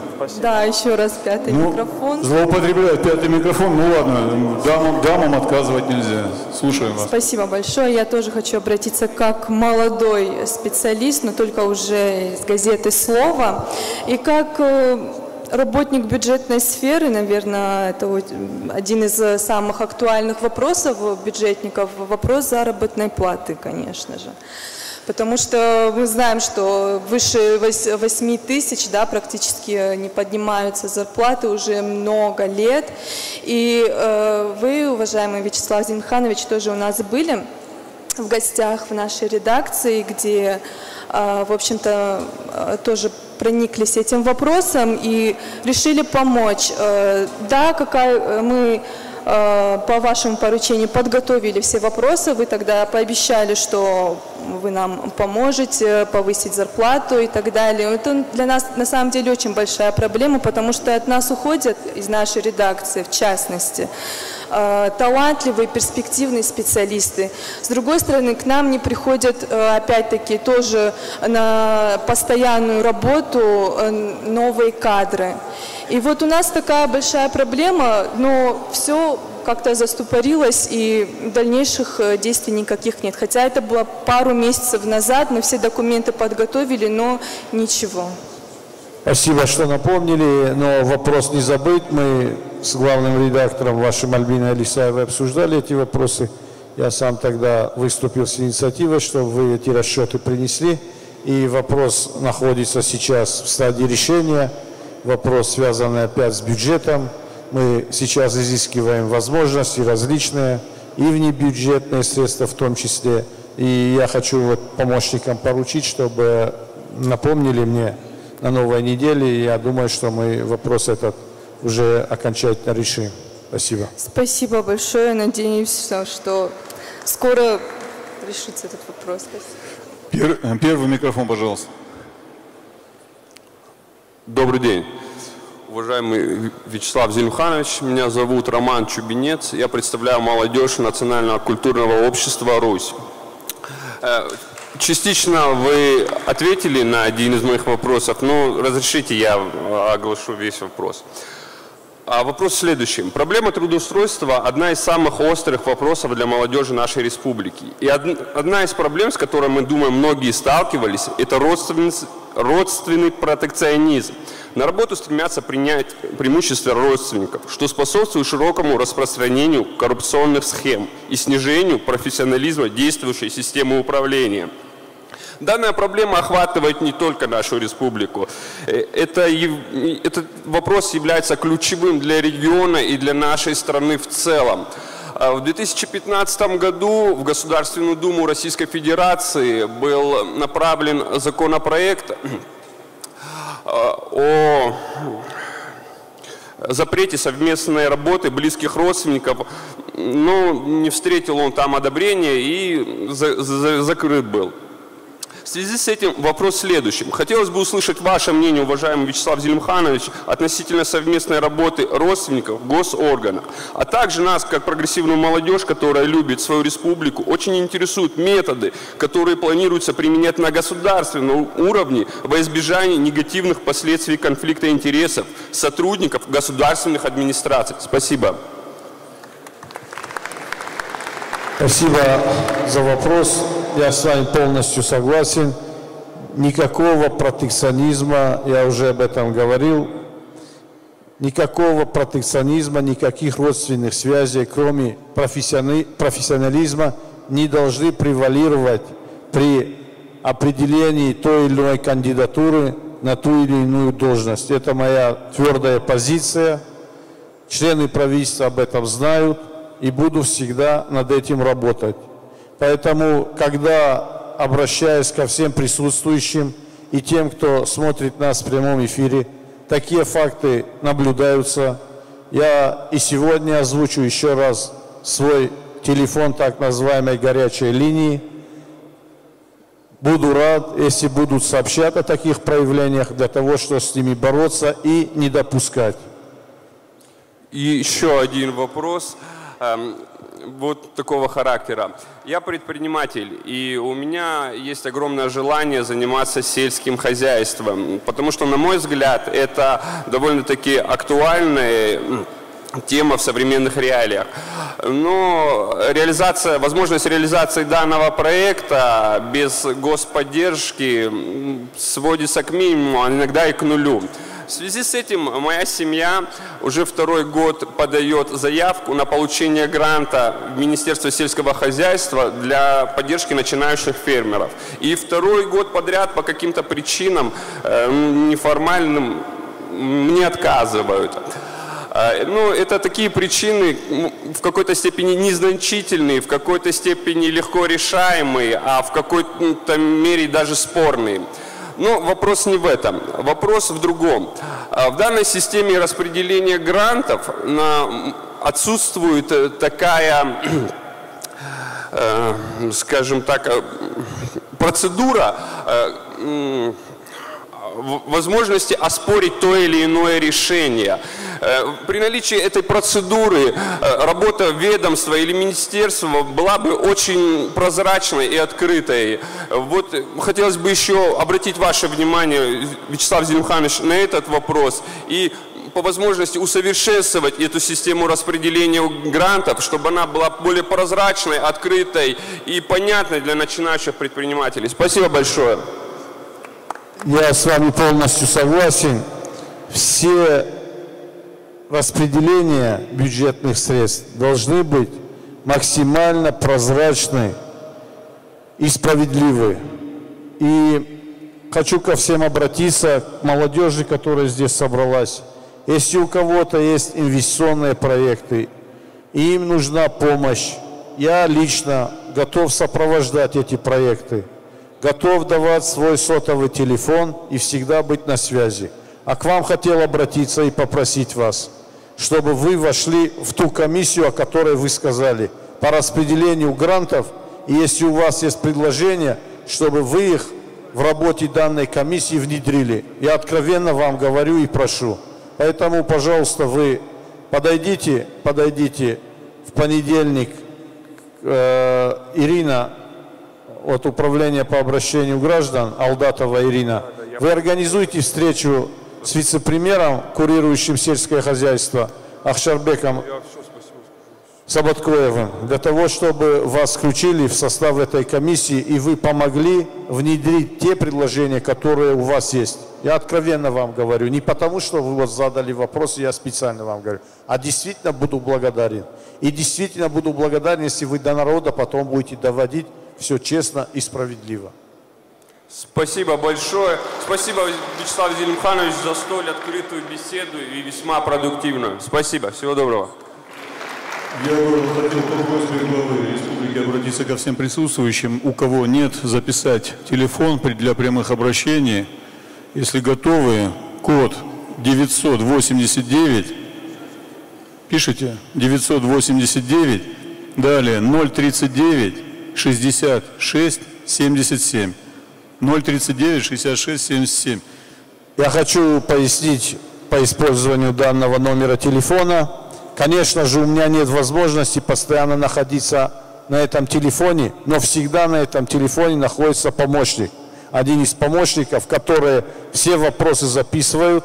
И вечером не бывает такого вечера, чтобы я не рассмотрел все поступившие на этот телефон предложения, просьбы, замечания. Все они адресуются на исполнение тем людям, от кого зависит и должностным лицам, от кого зависит решение этих просьб и вопросов, а особые проблемы, связанные с детьми, проблемы, когда имеются, или еще какие-то проблемы, которые я считаю первоочередно необходимы, я обязательно ночью нахожу время для того, чтобы созваниваться и лично контролировать ход исполнения этих вопросов. Вячеслав Зеленханович, в качестве примера и подтверждения, наверное, вы знаете, что было объявление, в том числе и в социальных сетях, о нашей встрече, и ко мне обратились через Facebook с просьбой предоставить возможность, вот как раз и был такой случай, когда у семьи Засеевых была проблема, и мальчик буквально спал на полу, был даже сюжет на нашем телевидении, и, насколько я помню, возле 4-го микрофона, можно осветить, дать свет на 4-й микрофон, и вот парень, герой сюжета, он сегодня здесь, и он хотел лично обратиться к вам.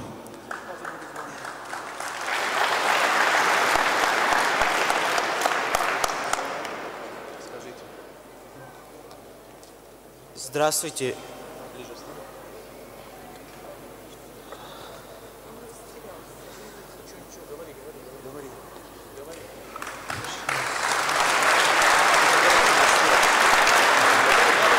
Здравствуйте, Вячеслав Зелимханович.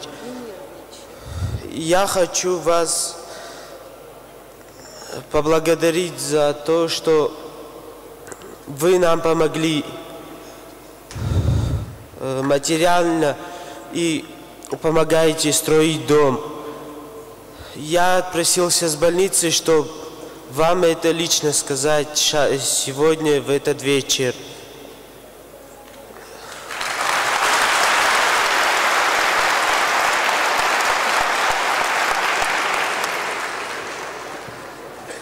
Забаху Фуцагдар, Нанижу, вот женщина, которая сейчас подошла к микрофону, если я не ошибаюсь, она обратилась на телефон горячей линии тогда, да. Можно я откровенно скажу, вот прочитав это письмо, был растроган и для себя принял решение решить этот вопрос.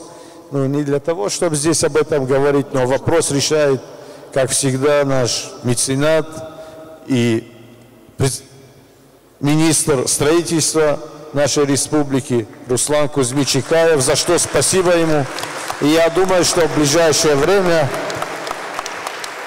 семья получит дом, в котором будет достойно проживать и вырастет достойный гражданин нашей республики. Спасибо вам за неравнодушие, за то, что вы подняли этот вопрос. Иначе бы, наверное, вопрос остался также и нерешенным.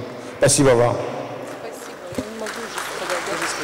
Вячеслав Зелимханович, добрый вечер. Спасибо вам, низкий вам поклон за то, что вы нас услышали, за оперативное решение проблемы. Вы вселили надежду на лучшую жизнь не только в Алексея, но во всех тех, кто за него болел все это время.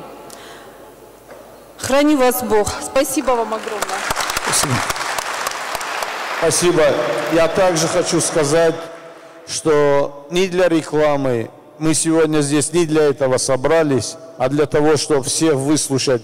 Вы слышали здесь очень много вопросов, предложений, которые, конечно же, не всегда остаются в поле зрения, что-то забывается. А сегодня все вопросы будут записываться, и я думаю, что большинство из них мы будем решать.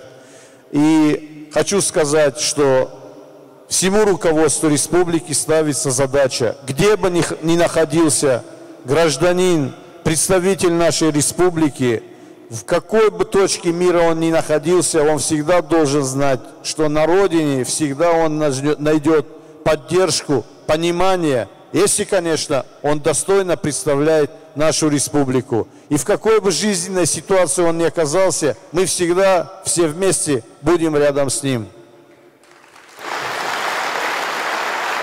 Второй микрофон.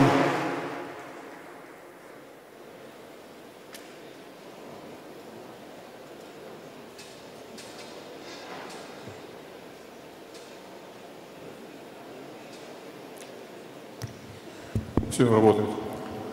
Добрый вечер, Вячеслав Зелимханович. Меня зовут Чехавиев Георгий, я студент исторического факультета Северо-Остинского госуниверситета. Мы являемся представителями молодежных общественных организаций Аланского культурного центра. Наша площадка призвана для содействия развития национальной культуры, национального языка.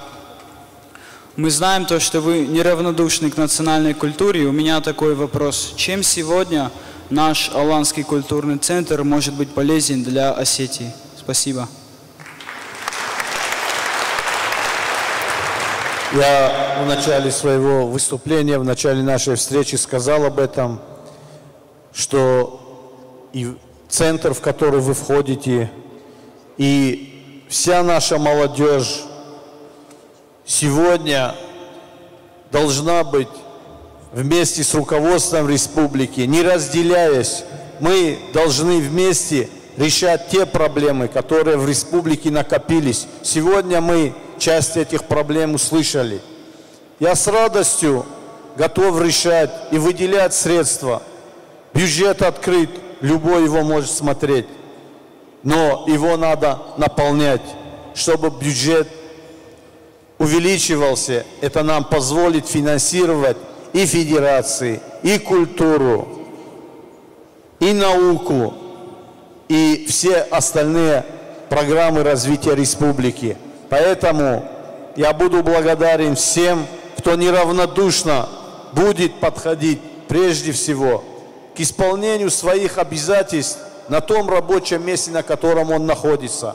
От этого зависит, как мы будем развиваться.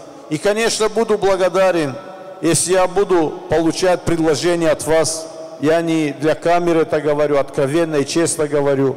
Буду получать от вас предложения по решению тех или иных скопившихся проблем. Не просто поставить проблему.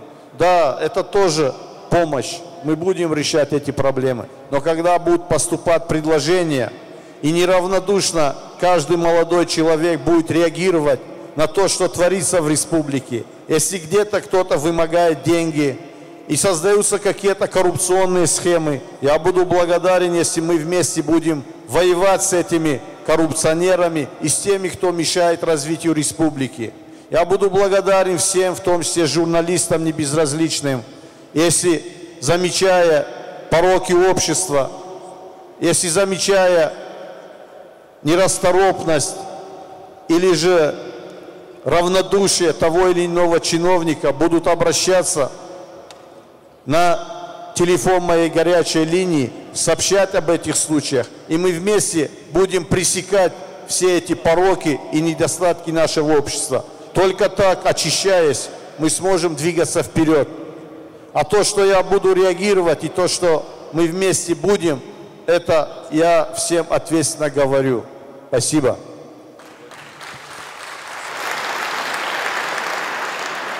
Третий микрофон. Вячеслав Зелимханович, дежер хоржод мадал хорж бонтасават. Арбасаттан мевнук катахай шизарай кайхашин. Ама уже инсульды фашда. Мама фанды ма заявление дам ратон. Маям ирона вайна фаштон. Ама мани вай бакаш махура канай. Жардарух шейфасыр штырхатыр да курын. Амонжину. Ардабондара жахтон, чидариттар ирштон иш, ама ирштон расалгау, ама хышканын каманкау, уман мабонсуа правительствоян, республика хисава, да не бонсуа усахышку амасава, ама яфаршма лакта каманнай, фыртта каманнай, яудонышты магырадам. Фехыш бон каманнай яудонышты магырадам. Ама катариттар жылауздан шафаршма масна хышканыздан жардягайым жағын.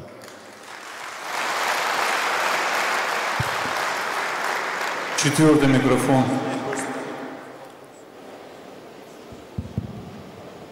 Салам алейкум. Всем добрый вечер присутствующим. Добрый вечер, Вячеслав Зелимханович. Меня зовут Тотиев Тамерлан. Я являюсь мусульманином Хусалан Табу. И у меня поэтому вопрос следующего характера. В нашей республике увеличивается число мусульман. Нам не хватает места для поклонения. Мужчины молятся на этаже женщин, потому что у нас 500 человек, 500 человек на улице стоят, а еще 300 человек где-то на балконе женском. Всего очень большое количество, которому приходится и зимой, и летом стоять на морозе. И мы знаем также, что есть мечеть, которая находится на Кирова улице, которую называют планетарий, которую мусульмане строили когда-то за свои деньги. И мы также знаем то, что есть федеральный закон номер 317. Его подписал в 2010 году Медведев и Дмитрий Анатольевич. И в нем сказано, что религиозным общинам должно быть выдано их имущество, которое находится в муниципальном, в государственной и муниципальной собственности. Мы видим то, что это здание постоянно оскверняется, постоянно в нем рисуются, я извиняюсь, половые органы всякие, постоянно там собираются извращенцы и наркоманы. И оно пустует, и мы как бы находимся в таком положении. Мы не просим как бы деньги на построение новой мечети, мы хотим, чтобы исполнялось законодательство. Также есть законы о оскорблении чувств верующих, который тоже принят в Российской Федерации. Есть закон об охране памятников культурного наследия, который тоже почему-то не исполняется. Мы, вот, как мусульманская молодежь, решили собрать подписи, написать письмо президенту Российской Федерации. Так как уже на региональном уровне мы обращались и в Минимущество, и в Министерство культуры, и этот вопрос оставался по неизвестным нам причинам неразъясненным. Поэтому мы решили сейчас собрать подпись. Мы в первые же дни собрали сразу же 1500 подписей. Наш муфтий остановил, сказал, что это нецелесообразно. И мы вот хотим задать вам вопрос. Короткий такой вопрос. Когда будет Духовному управлению мусульман централизованной организации возвращена мечеть по закону? Я очень надеюсь, что вы, Вячеслав Зелимханович, придерживаетесь позиции другой, нежели предыдущие руководители нашей республики Осетии. Большое вам заранее спасибо. Штырбужник. Спасибо. Сегодня в республике, в которой имеется более 100 национальностей, имеется также множество конфессий, для которых созданы все условия и равные права и возможности для того, чтобы справлять свои конфессиональные обряды. И я не вижу, чтобы кто-то ущемлялся или кого-то преследовали по тому или иному конфессиональному признаку. Если какие-то такие есть признаки, я прошу обращаться, мы их будем пресекать и не допускать. То, что касается шиитской мечети, как вы знаете, это является шиитская мечеть. И у меня есть обращение также азербайджанской части нашей республики, которая также просит его отдать под национально-культурное общество. Но вы знаете, что это историческое здание, вы сами сказали, относится к памятникам культуры, культурного наследия, в котором исторически в советские времена всегда мы привыкли видеть планетарии. И ко мне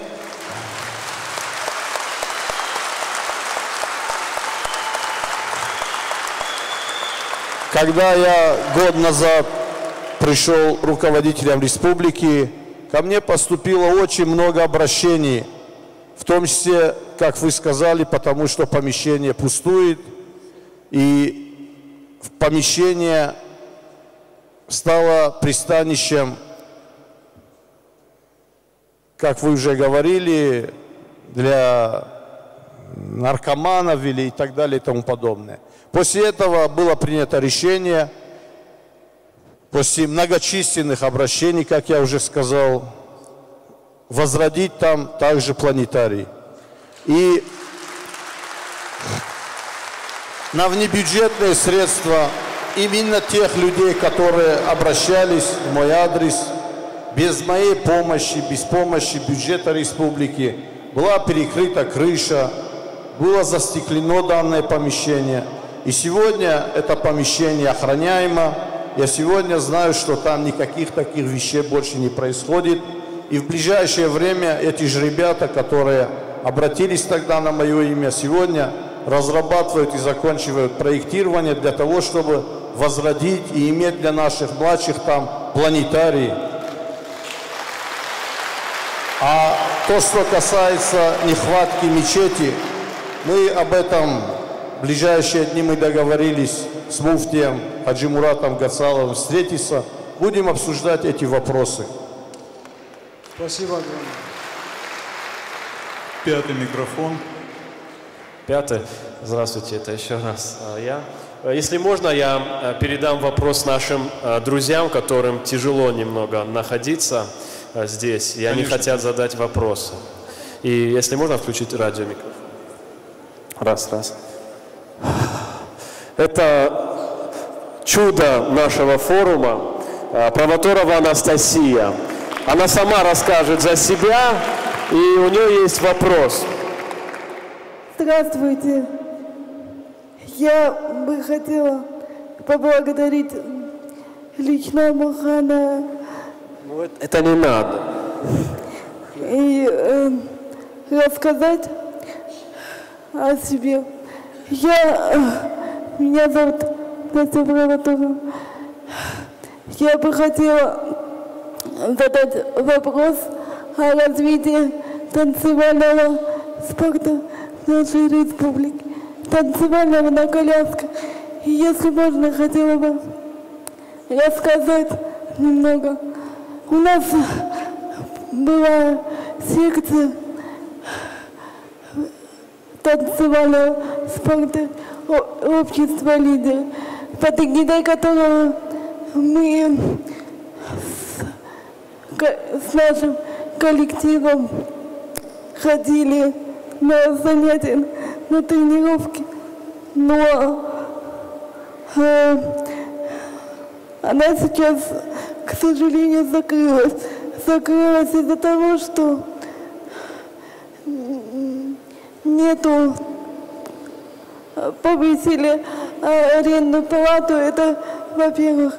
А во-вторых, нас перевели с более удобного помещения, которое находилось на первом этаже в полуподвальное помещение, добираться до которого очень тяжело. Я бы очень хотела, чтобы танцевальный спорт нашей республики развивался, и чтобы как можно больше людей занимались этим направлением. Если можно, если вы в этом поможете, мы будем очень признательны вам. Спасибо большое. Спасибо большое. Амархан, просто плохо было слышно еще. Сейчас на каком этаже, вот сейчас в данный момент, в каких условиях это вы? В подвальном помещении, в подвале. А вы в подвальном помещении сейчас занимаетесь? Я из-за этого, честно говоря, бросил, потому что добраться очень тяжело. Мой папа просто, я боюсь, что если занятия будут продолжаться надорвут, мой папа и мои помощники надорвут спины, если мы будем продолжать заниматься в таких условиях. У нас есть профессиональный тренер Наталья Викторовна Митик, которая за свой счет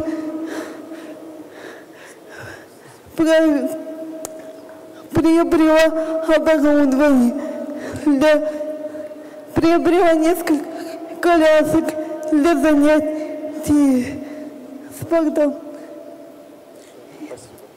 Ну, понятно, теперь понятно. Спасибо. Спасибо вам. Спасибо. Я хотел, чтобы данный вопрос вы зафиксировали. И от кого решение этого вопроса зависит, Министерство культуры или Министерство имущества, мы вопрос обязательно должны будем решить. Если можно, мы передадим дальше вопрос. Да, пожалуйста. Это один из самых хулиганов нашего форума «Без границ» Таймураз. Здравствуйте, Вячеслав Зелимханович, здравствуйте все. Меня зовут Таймураз, фамилия моя Газаев. Я с пригородного района Октябрьская, проживаю там всю свою сознательную жизнь. 4 года назад со мной случился несчастный случай, я упал со 2-го этажа, повредил свою спину.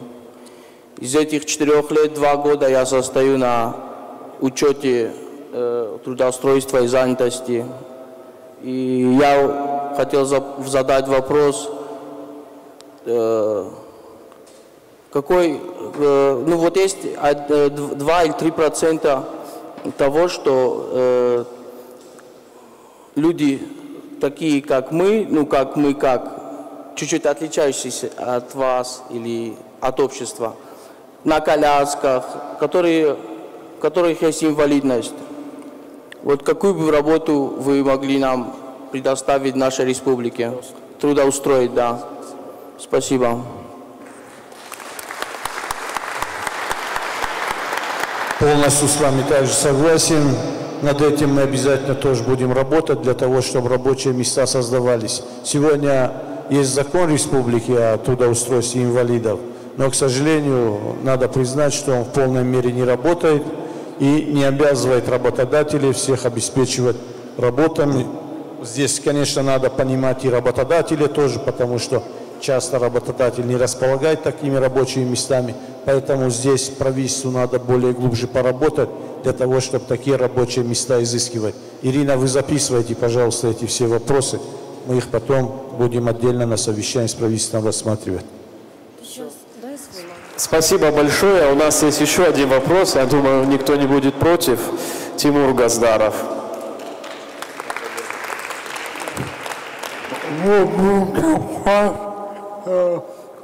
У меня может Борису передать вопрос. Передадим. Передать уже Борису все. Я думаю, все участники сегодняшнего мероприятия поняли, что эти люди самые активные, и они с неограниченными возможностями. Все, вопрос. Я зачитаю тогда, с вашего позволения.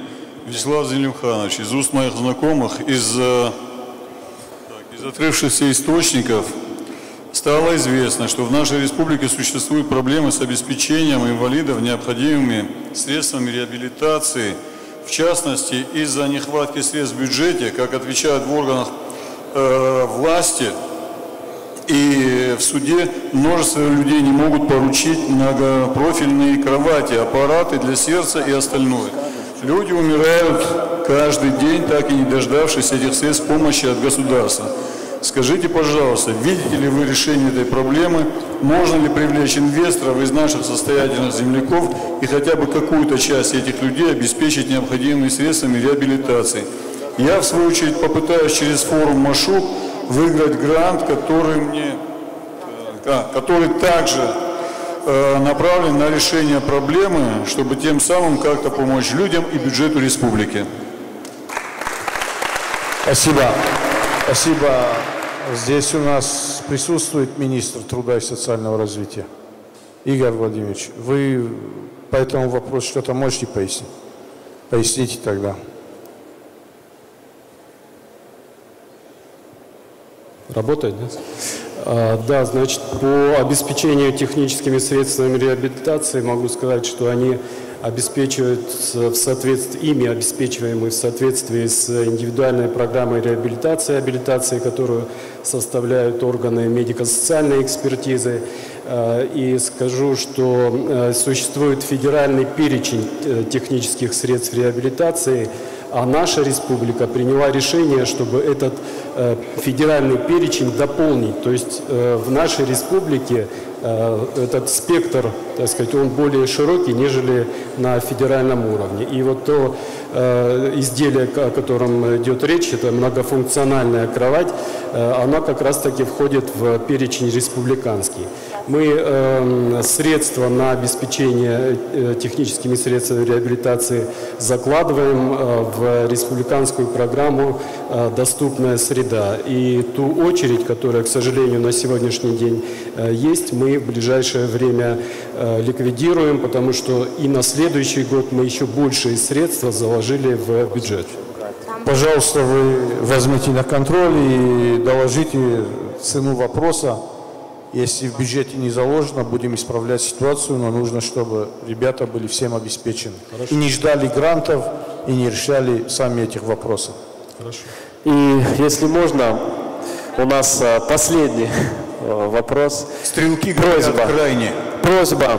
Эти люди, они хотят также передвигаться, как и все мы с вами. И, к сожалению, в нашей республике нет транспорта, который бы колесил по нашему городу. Есть транспорт в Министерстве труда и социального развития. И если бы, наверное, по вашей воле, Вячеслав Зелимханович, или федеральная программа поддержать Министерство труда, или создать условия для бизнеса, социального бизнеса, то есть у нас есть такси, которое ветеранов возит бесплатно. Почему бы не дать какие-то льготы какой-нибудь организации такси, чтобы вот эти люди могли также посещать мероприятия, колесить по городу. Не у всех же есть возможность, чтобы их спустили, не у всех есть транспорт. Спасибо. Спасибо. Я прошу, Игорь Владимирович, давайте вместе с Министерством транспорта обратим на это внимание. Ну, насколько я знаю, вроде такие автобусы приобретались, нет? У нас на сегодняшний день на базе 2 комплексных центров социального обслуживания имеется такой транспорт с специальными подъемниками. Ну, конечно, будем эту услугу развивать в дальнейшем. Тогда надо организовать, чтобы не было у ребят таких проблем, о которых они говорят, если есть транспорт, тем более в наличии. Пятый микрофон, я извиняюсь, но давайте все-таки мы еще раз сделаем круг, потому что неудобно, люди уже ждут. Первый микрофон, пожалуйста. Здравствуйте, Вячеслав Зелимханович. Меня зовут Маргиев Суслан, я ученик средней образовательной школы имени Дегоева Владимира Михайловича номер 38. Как вы уже сказали, что стране и республике сейчас нужна талантливая, а главное образованная молодежь. Я и многие школьники участвуют в разных всероссийских федеральных форумах и олимпиадах. Представляем республику и пытаемся сделать так, чтобы люди со всех регионов нашей страны не считали, что образование в нашей республике слабее, чем в их. Но республика, в свою очередь, не поддерживает олимпиадников, а вы, как глава Ареопага 25-й гуманитарной олимпиады «Умники и умницы», должны понимать, что это очень важно для нас. И вопрос заключается в том, что изменится ли политика по отношению к олимпиадникам, будут ли выделены направления в вузы, будут ли какие-то льготы при поступлении, или республика будет просто продвигать олимпиадников. Спасибо.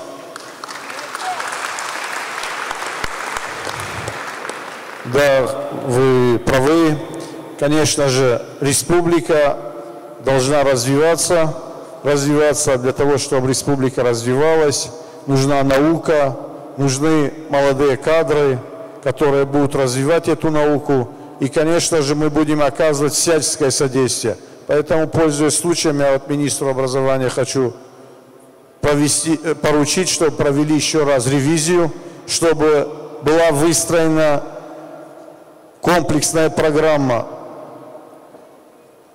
развитие тех ребят, которые участвовали в конкурсах, выигрывали эти конкурсы, в дальнейшем, куда они деваются, чтобы они всегда были в поле внимания, и мы создавали все условия для того, чтобы они занимались дальше наукой и своим развитием.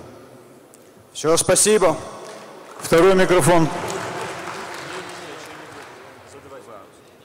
Ух ты. Добрый вечер.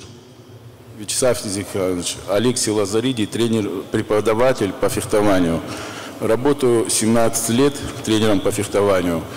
С 2015 года развиваем паралимпийское фехтование в нашей республике. За 2 года, значит, есть определенные у нас результаты, которыми может республика гордиться. Есть девочка у нас, кандидат в национальную сборную. Все поездки на соревнования финансируются Министерством спорта. Вот. Но для занятия и для сборной команды республики необходим специальный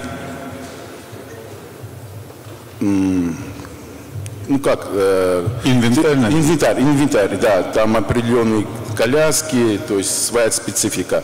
Вот. В Министерстве спорта на адаптивную физкультуру таких денег нет. Просьба помочь с приобретением инвентаря. Согласен с вами, Хасан Махарбекович, вы встретитесь, пожалуйста, вы подойдите к Хасану Махарбековичу в ближайшее время, представьте смету этих расходов, чтобы мы обязательно обеспечили.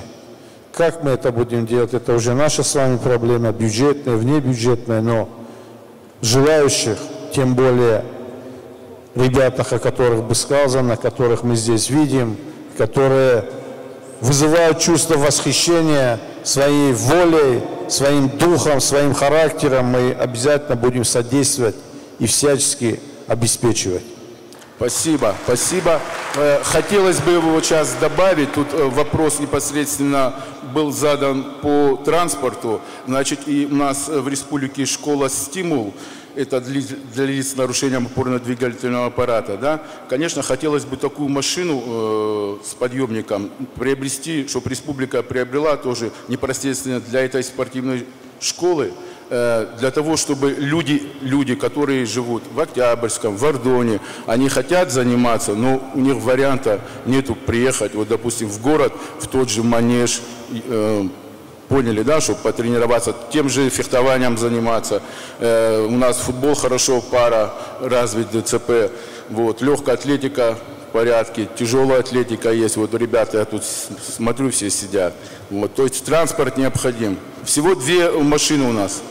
Спасибо. К сожалению. Игорь Владимирович, давайте вот с Хасаном Махарбековичем дайте предложение по решению данной проблемы. Спасибо. Третий микрофон, пожалуйста.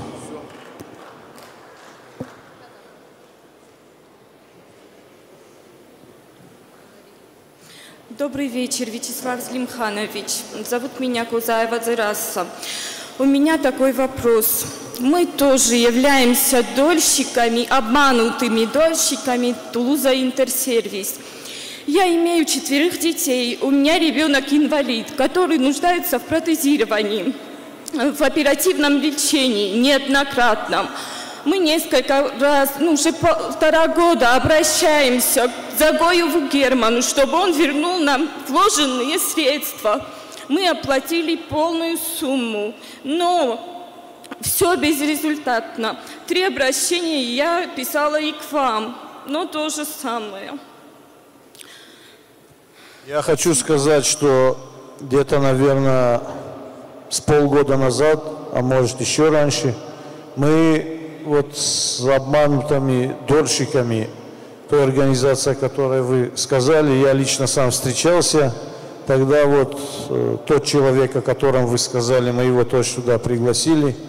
Он слезно и кровно обещал решить этот вопрос, но, как мы видим, опять не исполнил то, что обещал, но вопрос стоит. Я уже сказал, таковых у нас более 100 организаций, 100 домов, которые надо вопрос решать. Русланбек Кузьмич, у вас никакой информации нет по данному дому? Вот министру строительства я хочу задать. Есть какая-то информация? Кстати, я один из обманутых дольщиков, фирма «Илея».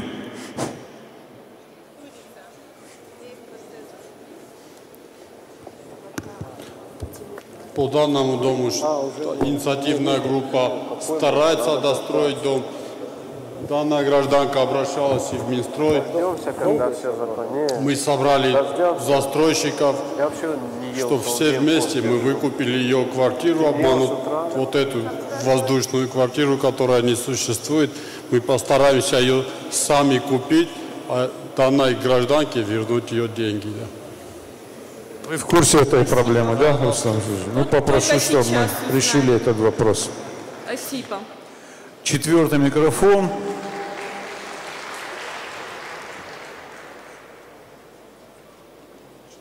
Всем добрый вечер. Меня зовут Фатима Кусова. Я интересуюсь озеленением и гармоничным использованием городского пространства. В частности, того пространства, которое можно использовать под высадку и выращивание растений. 10 дней назад я начала реализовывать с единомышленниками проект под названием «Городские грядки». Мне больше нравится астинское название «Иронхумта». Суть проекта заключается в создании и использовании городского пространства, пустующего, под городские грядки. Уход за этими грядками возлагается на людей, жителей города, тем самым вовлекая их в созидательную деятельность. И тем самым приобщая их самих же к развитию их же города. Что я сделала? Я на проспекте Коста нашла место, в радиусе которого несколько метров не нашла ни одной ухоженной клумбы. И высадила порядка 60 саженцев помидоров черри. На это ушло около 2 часов, и я поняла, что я сама не справлюсь с этим проектом. Придя домой, я опубликовала на своих страницах в соцсетях призыв к своим друзьям и к их друзьям к такой социальной гражданской инициативе. Менее чем за неделю команда проекта составила 10 человек. Каждый из этих 10 человек нашел свой смысл для создания, для участия и развития этого проекта долгосрочного. До осени я рассчитываю. Да, я чуть-чуть переживаю. Хотя не обошлось и без критиков, которые посчитали своим долгом сообщить мне о плохой экологической ситуации в городе и даже напророчить крах моего проекта. Я совершенно хорошо знакома с экологической ситуацией в нашем регионе и готова сама созидать для того, чтобы улучшить эту ситуацию. Хотя сейчас я живу в 30-километровой отдаленности от Владикавказа, именно потому, что здесь плохо жить. Я хочу, чтобы мы жили лучше, экологичнее и эстетичнее. Поэтому мой проект на данном этапе, я осознаю, что он скорее не экологичный, но эстетичный. Идея моя не нова. Использование кукурузы, баклажанов и других овощных культур в декорировании городских грядок издавна используется в Европе. До сих пор в Потсдаме есть дворцы, которые используют в своих декорациях овощные культуры. И мне хочется внести это в нашу республику. Вопрос заключается в том, я бы хотела узнать ваше мнение. Имеет ли смысл такой проект в рамках нашего региона? Если он имеет смысл, имеет ли он будущее в реалиях осетинских? Если да, то могу ли я рассчитывать на поддержку своей гражданской инициативы со стороны органов власти? Спасибо. Спасибо вам. Я откровенно благодарю вас. Спасибо вам за неравнодушие. И я думаю, что вы будете в помощь городской администрации. Ведь мы с Борисом Харитоновичем Албеговым, постоянно обсуждая состояние городской среды, состояние газонов и так далее,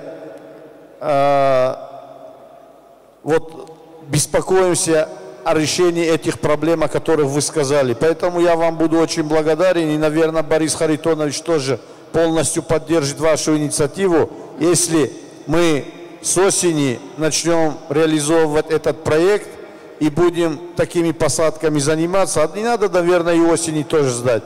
Борис Харитонович, примите, пожалуйста, девушку, и мы вам будем благодарны вместе с вашими друзьями, если мы такую работу развернем.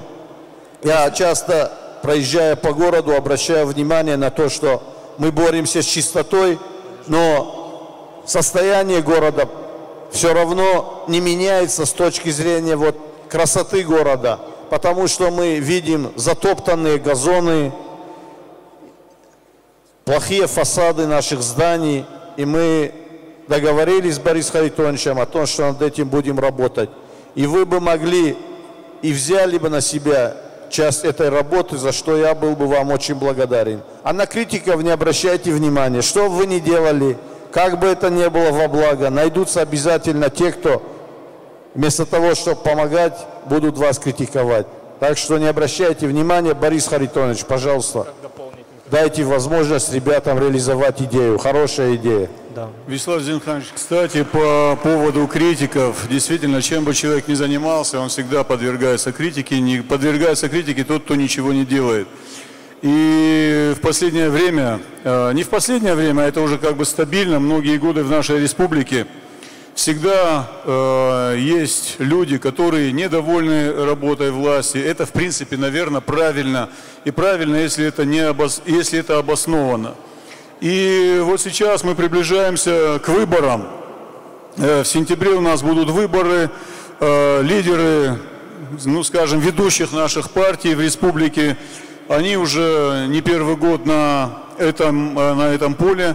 И достаточно опытные, знающие, уверенные в себе. Но дело в том, что помимо лидеров и помимо основных игроков, все равно будет активно использоваться вот это интернет-пространство, значит, социальные сети и так далее.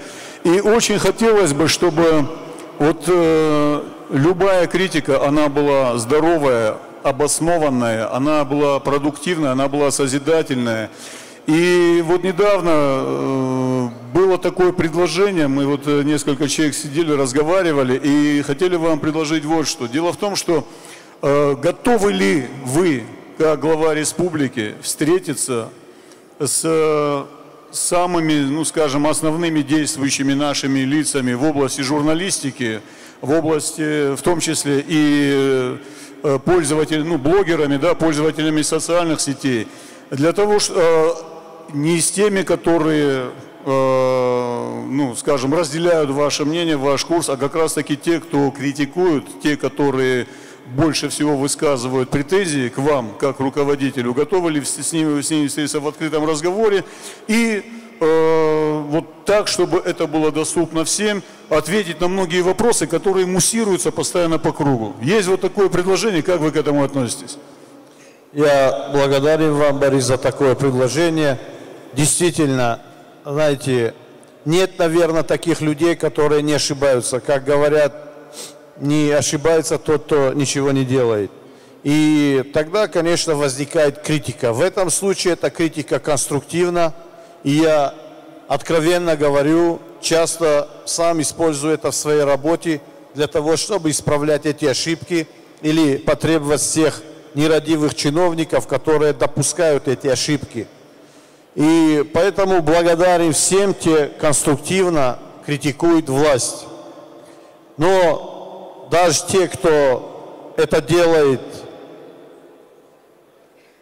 с какой-то целью, я готов с ними встретиться, готов ответить на все интересующие вопросы, в том числе критические, в том числе, чего бы они ни касались, пусть даже моей личной жизни, я готов ответить на все вопросы. Поэтому буду благодарен и призываю всех, и журналистов, блогеров, пользователей соцсетей, давайте также соберемся, я готов ответить на все вопросы. Спасибо.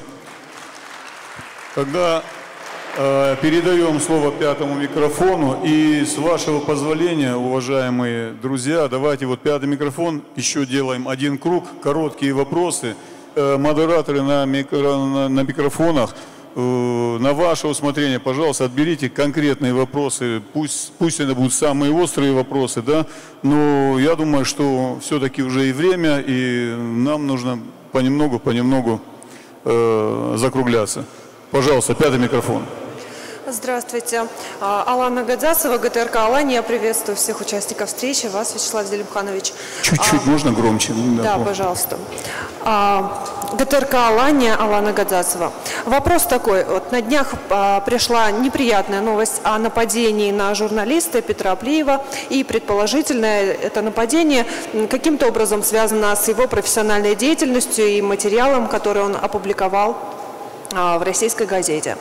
У меня вопрос такой. Понятно, что ведется следствие и будет выясняться, насколько это действительно соответствует действительности, что это связано с его профессиональной деятельностью. Но все-таки вопрос касается безопасности журналистов. Мы неоднократно затрагивали тоже тему, которая была упомянута в российской газете. Это застройка земель пастбищных. И я знаю, что этот вопрос на вашем контроле. Хотелось бы понять, каким образом решается этот вопрос, потому что он важен для нас, для наших зрителей.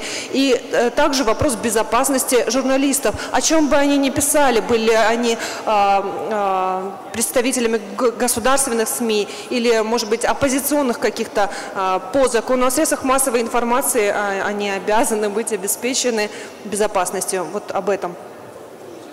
Спасибо. Я вчера буквально проводил совещание с руководителями силовых структур, и данный вопрос там был мной поднят. И я слышал через средства массовой информации о данном инциденте. Было дано поручение Министерству внутренних дел, чтобы разобрались с данным инцидентом, нашли, кто это сделал, кто это организовал, и выявили, кто это совершил. И мне были даны обещания, что это будет сделано. И хотелось бы что сказать, что каждый имеет в продолжение предыдущее, то, о чем я говорил, каждый имеет свое мнение и право на это мнение. Единственное, чтобы это не выливалось в личное оскорбление, что провоцирует, конечно, другую сторону к соответствующим оскорблениям, а может быть каким-то действиям. Это тоже неприемлемо, конечно. Но журналисты, прежде всего, сами должны быть также корректны, но иметь свое мнение и право высказывать свое мнение должны также иметь. И я буду это всячески поддерживать. А то, что по данному инциденту я уже сказал, и мы впредь будем пресекать какие-то такие попытки.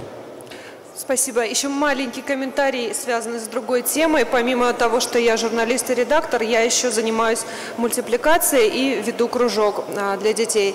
Мы готовим мультфильмы для детской передачи образовательной на астинском языке «Шаби Амажондаби». Это мультфильмы, которые учат детей алфавиту. Я бы хотела просто сказать о том, что есть люди, которым интересна мультипликация, которые развиваются, занимаются ее развитием. И если кому-то я могу быть полезна в образовании дополнительном, я вот просто хотела сказать. Спасибо. Вот рядом с вами находится и министр образования, министр по делам национальности. Сейчас программа развития астинского языка, астинской культуры активно находится у нас в работе. Я думаю, в ближайшее время мы его уже, пройдя общественную экспертизу, примем.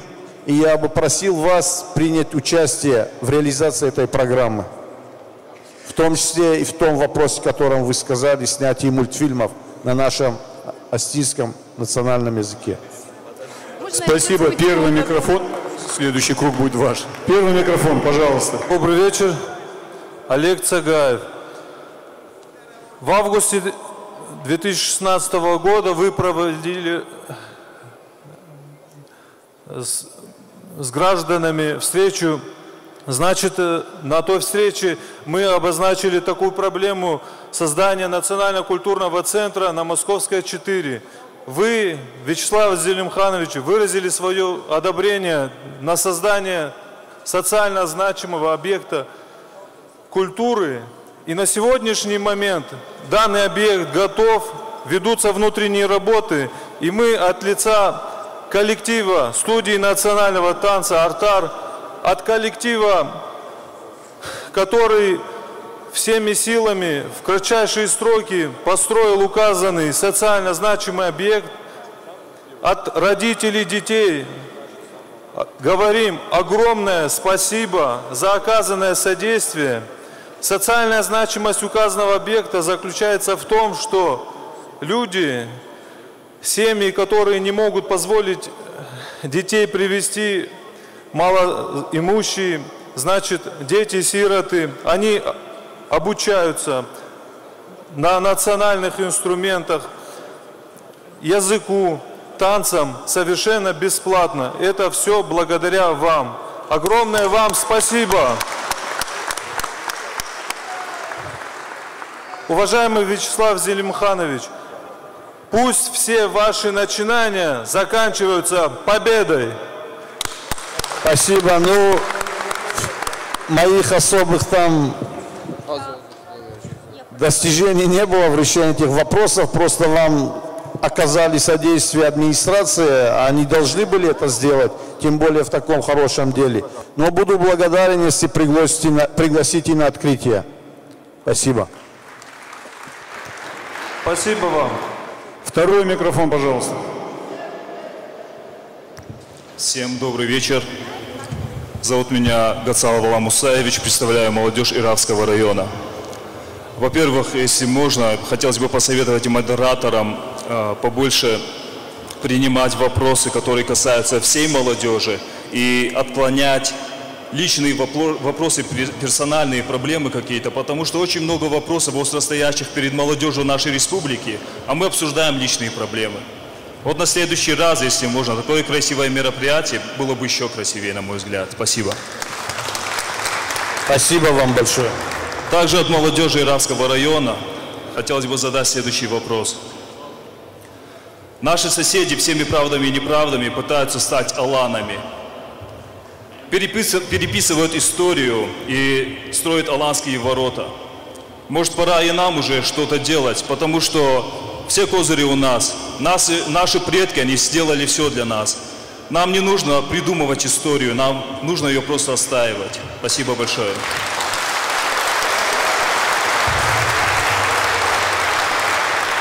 Спасибо за вопрос, который активно обсуждается, который беспокоит население нашей республики, молодежь республики. Я неоднократно высказывал свое мнение по данному вопросу. Нужно, чтобы данный спор был между нашими учеными, которые давно доказали, кто является действительно наследником Алана. Но если у кого-то есть еще вопросы, то нужно еще раз собираться, проводить конференции, симпозиумы, чтобы еще раз представить факты, говорящие, кто является действительным наследником Алана. А это основной фактор, как мне объяснили ученые наши, наш язык, который является аланским языком. И поэтому я думаю, что нам не стоит соревноваться, у кого будут ворота шире, выше и так далее.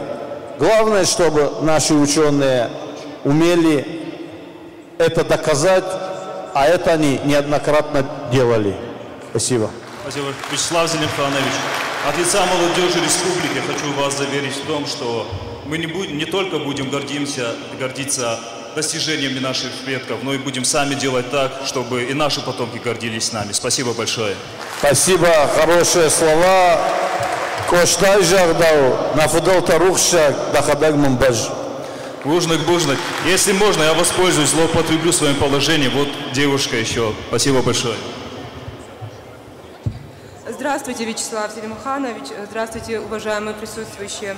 Во-первых, хочу сказать вам большое спасибо за то, что вы проводите вот такие вот встречи с молодежью, без каких-либо бюрократических записей на прием, заполнение анкет и всего прочего. Все знают, что вы открыты и доступны для людей, для таких обычных граждан республики, как мы, как лично я, Чельдева Эльвира Измаиловна. Не знаю, насколько меня можно отнести к молодежи. Мне 33 года, у меня уже 4 детей, и тем не менее. До недавнего времени я стояла на учете по программе обеспечения жильем молодых семей. Постараюсь быть максимально краткой. Но, тем не менее, прошу меня выслушать, так как второй такой возможности озвучить свою проблему главе республики, я боюсь, у меня уже не будет. Как я уже сказала, я стояла на учете как молодая семья в администрации Кировского района. До тех пор, пока та же самая администрация не исключила нашу семью из этих списков в декабре 2014 года, якобы по причине исполнения моему супругу 36 лет, при этом не уведомив нас.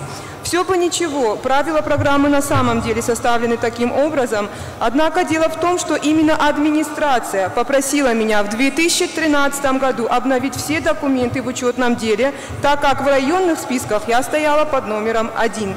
И вот-вот должна была получить долгожданное свидетельство. Однако затем по каким-то причинам мне неизвестным я свидетельство так и не получила. После долгих и тщетных выяснений отношений с администрацией Кировского района, для того, чтобы защитить свои права и права своих 4 детей, я подала на администрацию в Кировский районный суд. Надо ли говорить, что суд я не выиграла? Но проиграть в суде – это только начало тех кошмаров, которые мне и моим детям пришлось пережить. Администрация Кировского района решила идти до конца и просто выжить меня из родного района, где я родилась и выросла.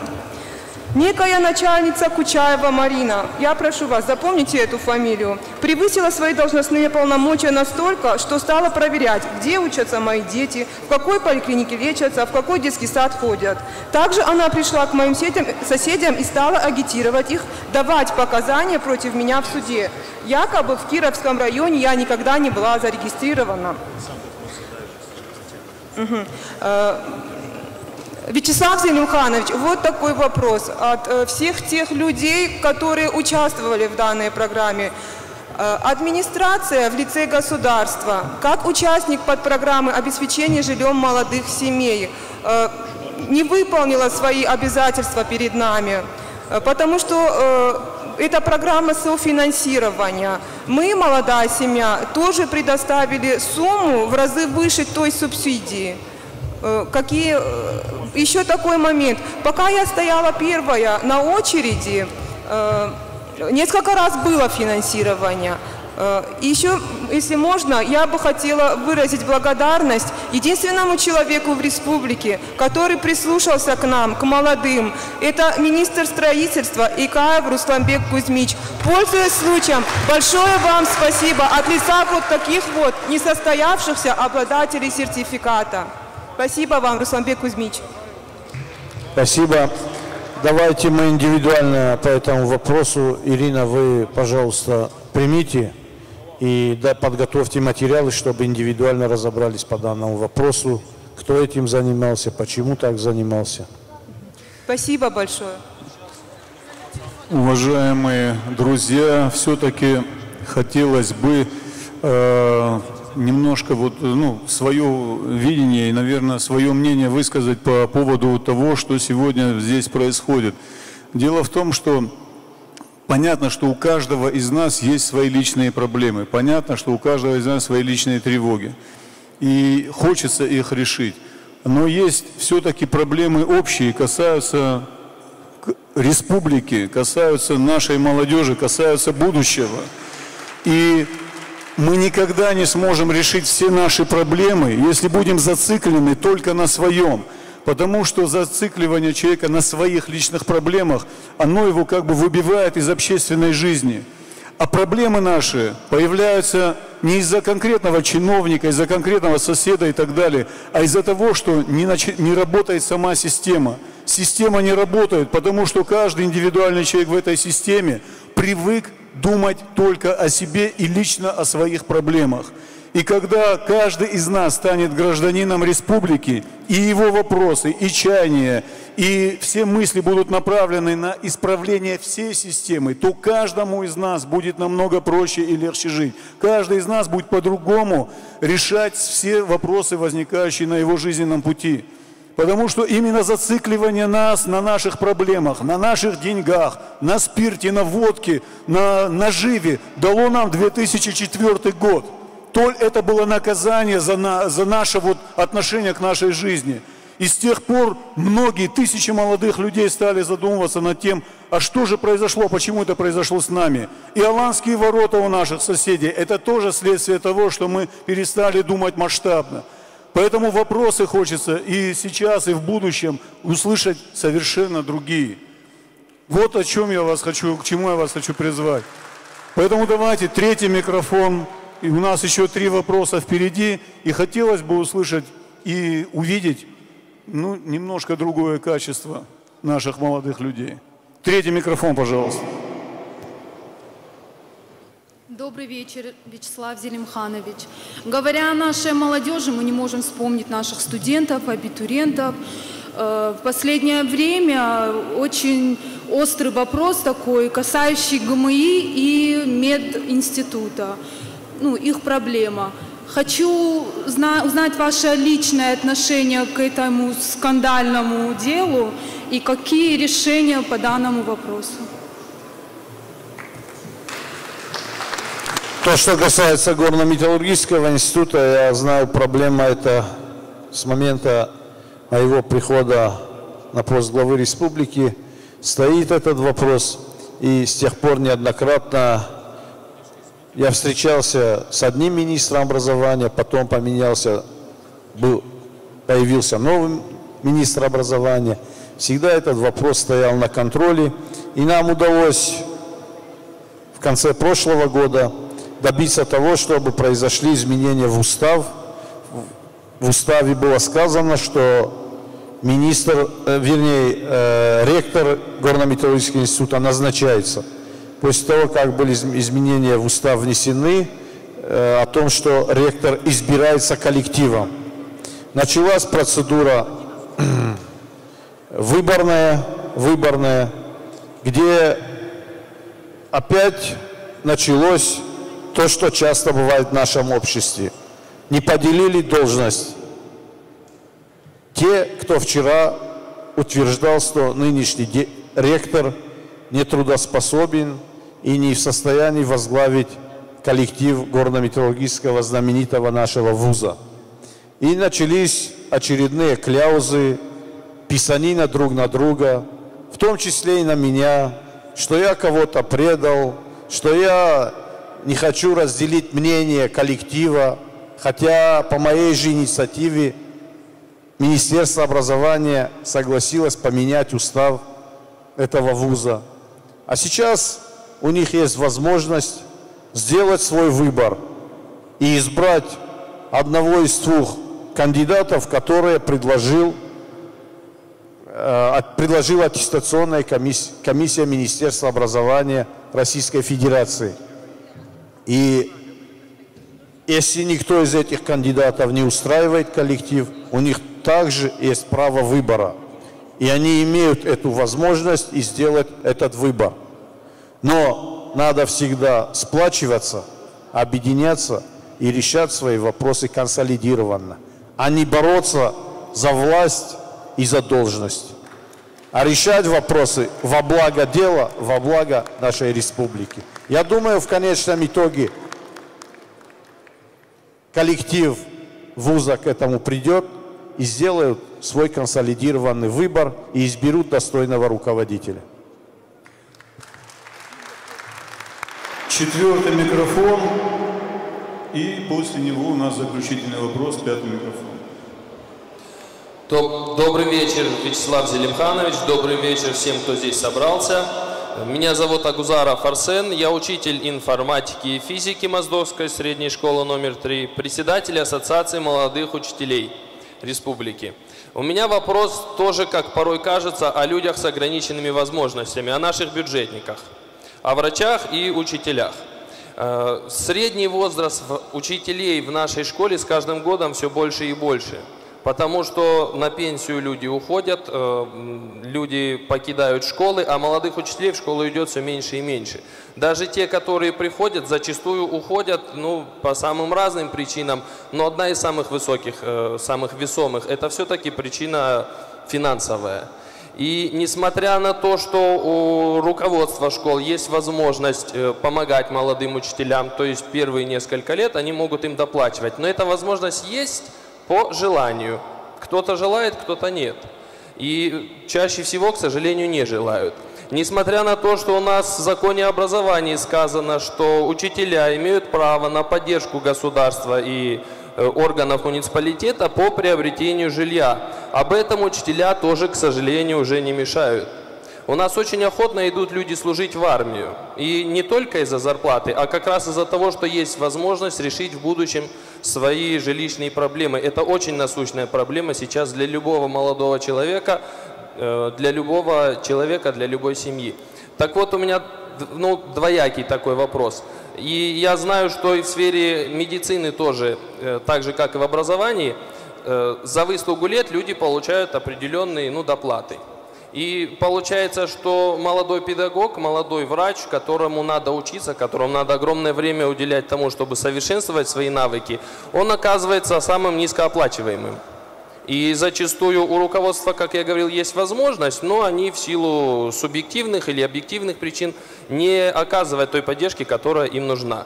Вот нельзя ли сделать какой-либо, указ, закон, нормативно-правовой акт о том, чтобы директор был обязан стимулировать молодых учителей? Вот пришел первый год учитель, который будет работать одну ставку, свои положенные 18 часов, будет получать 1009. Для того, чтобы получать чуть-чуть больше, он вынужден брать больше ставки. Соответственно, он просто не успевает учиться. Вот первый год платить учителю молодому, доплачивать 3000, второй год 2000, третий год 1000. По себе знаю, у меня 4 года стажа, я только сейчас стал учителем.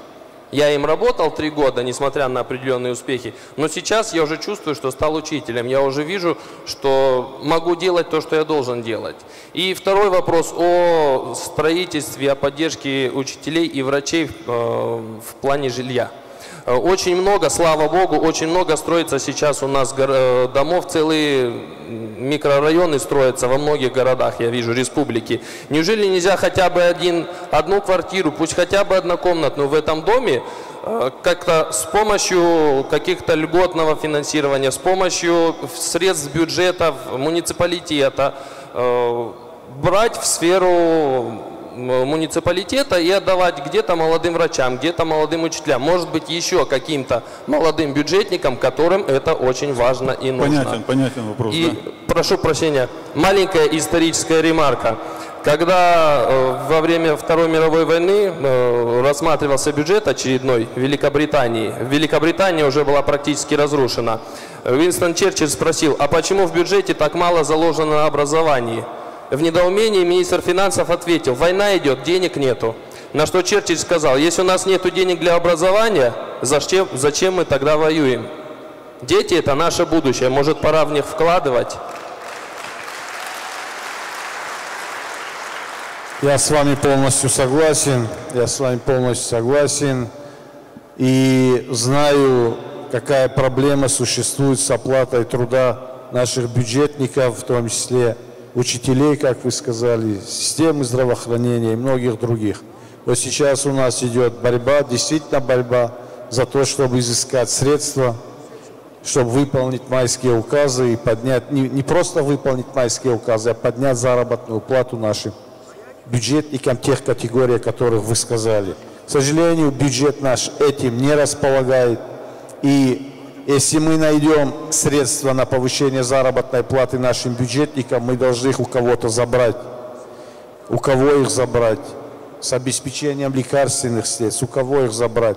То есть все упирается в общее экономическое развитие республики, то, о чем мы вначале поэтому здесь нам необходимо развивать экономику республики. Я уже об этом сказал. Это создание рабочих мест, это налоги и в конечном итоге пополнение нашего бюджета. И это не сиюминутное решение вопроса, для этого нужно создавать предприятие. А пока что будем бороться, как я уже сказал. Мной этот вопрос был поставлен и перед председателем правительства, когда он был у нас в республике несколько недель назад. Им даны соответствующие распоряжения. Не хочу забегать вперед, не хочу пока никому ничего обещать, но работа над этим ведется. А мне бы хотелось с вами, совместно с министром образования, встретиться и как с председателем Ассоциации молодых учителей обсудить действительно интересные вопросы, которые вы сегодня поставили. Обязательно с министром образования зайдите ко мне, чтобы мы переговорили. Пятый микрофон, пожалуйста. Здравствуйте, Вячеслав Зелимханович. Меня зовут Айна Гагиева. Я хочу сказать, что я и наша команда готовы работать во благо республики. Мы хотим, чтобы жизнь здесь и сейчас была комфортная. Как нам это делать, могут только подсказать нам наши старшие. Поэтому я у вас спрашиваю совета как у старшего. Озвучу вам небольшую проблему, а вы уже сами, пожалуйста, оцените, нужно ли наше участие там. В Заводском официально проживает 24 тысячи жителей. Это только официально. На это количество людей один детский сад. Он рассчитан на 130 деток. Попасть в детский сад практически нереально в Заводском. Уже 2 года функционирует наш маленький частный детский сад. Он расположен в 34-м микрорайоне. Занятия в нем проводятся с детками на русском и на остинском языках. Я его организовала у себя дома для того, чтобы сократить родительскую плату. Тем самым мы смогли найти баланс между качеством и доступностью услуги. Я с моей командой с огромным удовольствием сделаем детский сад в Заводском. Я вам обещаю, что цены будут минимальные и доступные абсолютно для всех. Но мы столкнулись с проблемой помещения. Помещение для детского сада должно быть просторным, деткам должно быть удобно. И тут вопрос арендной платы. Она высокая, автоматически ложится на плечи родителей, и это в кризис очень тяжело. Вячеслав Зелимханович, если наша помощь в решении этой проблемы доступности дошкольного образования в Заводском нужна, то мы всегда на связи. Я вам обещаю, честное слово даю, я вас не разочарую. Спасибо. Я бы хотел спросить у вас, вот мы в прошлом году с вашими коллегами встречались с ассоциацией. У вас есть ассоциация, да. Мы встречались с ними, и тогда было дано распоряжение правительству республики, и, насколько я знаю, в бюджет были заложены средства, чтобы субсидировали. Вам предоставляют сейчас эти субсидии или не предоставляют? Вячеслав Зелимханович, мой маленький сад находится у меня в квартире. Я по ГОСТам не прохожу. Я не могу получить лицензию, потому что он не на 1-м этаже. Я лично не получаю субсидий, но со мной, кто есть в этой ассоциации, они получают эти субсидии. Спасибо вам за это большое. Да нет, я не поэтому, я просто поинтересоваться попутно хотел. Борис Харитонович, по Заводскому у нас действительно проблема существует. Какая ситуация сегодня там? Добрый вечер, уважаемые друзья. Нами сегодня проводятся работы в 34-й школе, пристройка для детского садика на 60 мест. Прорабатывается вопрос выкупа у участника помещения. Там планируется 280 мест создать для детей.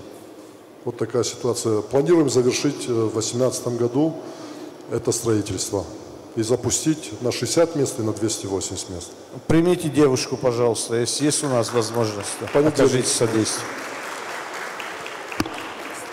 Вячеслав Зелимханович, я очень активный участник фонда «Быть добру». И вот к нам приехал парень с Моздока, Вова его зовут. Можно, пожалуйста, он буквально займет 3 секунды. А Амина вам пока сделает подарок. Амина.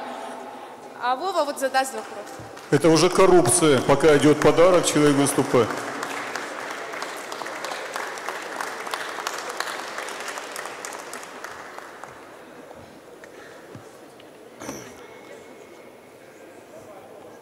Здравствуйте, я Владимир из города Моздока, участник форума без границ. И у меня к вам такой вопрос. Уважаемый Вячеслав Зелимханович, у меня вопрос от молодых людей, которые в силу обстоятельств не получили образование. Чаще всего это самая занятная молодежь. Или те, кто вообще нигде не работает. У нас в домашнем центре мы делаем много разных интересных и красивых вещей. Многие ребята что-то мастерят дома. Скажите, пожалуйста, правительство рассматривает вопрос о помощи для этих молодых людей. И еще, у нас в республике есть параолимпийцы, а есть и творческая молодежь. Будут ли проводиться творческие фестивали для этой части молодежи? Благодарю. Спасибо вам. Ну, здесь присутствует министр культуры, присутствует министр образования. И я бы хотел поручить, чтобы данный вопрос разобрали и внесли в ближайшее время свои предложения по решению данного вопроса. А вопрос решать необходимо. Я уже сказал о моем отношении к этим ребятам. Спасибо. Вячеслав Зелимханович, ну, как мы уже говорили, раз сказали, значит уже сказали, без исключения. Иначе это действительно будет коррупция и хионизм. Поэтому давайте будем закругляться. Но хотелось бы перед тем, как закончить нашу встречу, у нас перед вот этой встречей был разговор вот как раз с молодыми ребятами. Вот эта ассоциация как раз нашей молодежи, общественной организации. И вы знаете, в республике как-то весь акцент в решении наших проблем культурных, национальных, этнических проблем, он взвален на орган Штернахаш, то есть на наших старших. И, к сожалению, не все проблемы находят там отражение, не все вопросы. А если даже мы обратимся к тому же нашему нардскому эпосу, да, то судьбы народов решали молодые герои, Батрас, Сослан, да, и почему наша молодежь как-то не то что отдаляется, отстраняется от решения этих проблем, а не настолько активно взваливает на себя вот решение тех вопросов, которые она может решать. И может быть, вот для того, чтобы эти встречи в будущем были более плодотворные, чтобы вопросы и проблемы проходили какое-то сито, и мы действительно на этих встречах решали масштабные какие-то проблемы, да, может быть, имеет смысл создать вот такой молодежный орган, единый молодежный орган, где бы действительно избранные нашей молодежью, нашим населением реальные лидеры могли собираться и, не прося у вас служебных машин, кабинетов, каких-то преференций и так далее, да, а действительно имели доступ и до вас, и до чиновников первого звена, для того, чтобы действительно эти проблемы стали решаемы, и чтобы молодежь чувствовала себя более комфортно, более уверенно в нашей республике. Как вы относитесь к этой идее? Я полностью поддерживаю эту идею и считаю, что вот одним из результатов сегодняшнего нашего собрания, нашей встречи, может быть, явится вот начало организации такого органа.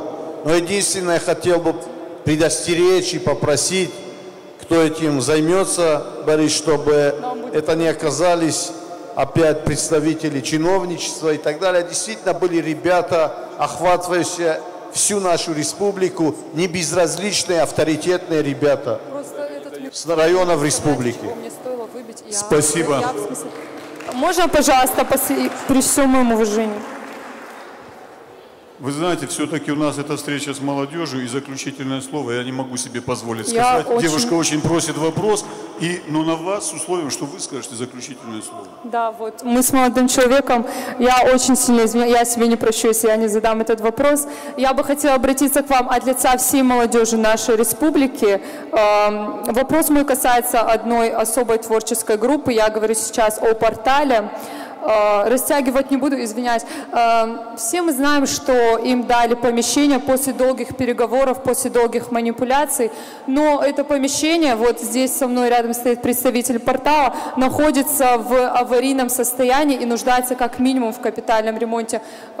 Скажите, пожалуйста, будет ли какая-то государственная поддержка творческих коллективов, в частности, порталу? Вот, Вячеслав Зелимханович, Давид Сагараев, творческая лаборатория «Портал». Спасибо вам огромное за предоставленную возможность находиться в новом месте. Также хотел бы отметить работу органов министерства и также АМС города. Они тоже участвовали в этом непростом вопросе. Настоящее положение дела такое, что здание, оно очень красивое с архитектурной точки зрения, но находится в аварийном состоянии и нуждается в капитальном ремонте. Если бы... Наши ребята очень талантливые, они рукастые, они могут все сами сделать. Если есть такая возможность, просто немножко помочь, хотя бы стройматериалами и какими-то вот... Спасибо. Вообще-то мы договаривались, что от нас помещение только, а все остальное вы делаете сам. Но давайте мы действительно предоставим строительные материалы, а ваши руки и ваше умение, и, надеюсь, пригласите на открытие красивого здания. Договорились. С вас заключительное слово, девушка. Вы же обещали, я вам дал микрофон. Ну, спасибо большое за сегодняшнюю встречу, наверное, от лица всех тех, кто сегодня пришел сюда. Мне кажется, что это очень важно, диалог молодежи с властью. Просто большое спасибо вам.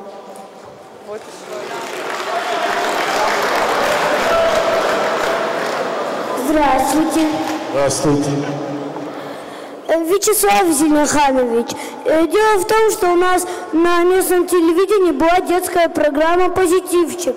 Мы всей командой своими руками строили эту студию. Клоуны, которые снимались в этой программе, делали это все от души. Мы там рассказывали о интересных вещах.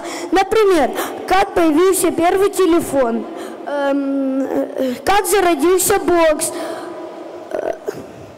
как появился галстук. Вячеслав Зелимханович, а вы знаете, как появился галстук? К сожалению, нет. Однажды поймали бандита и повесили, но когда веревка оборвалась, этот бандит никогда ее не снимал и носил ее как символ удачи.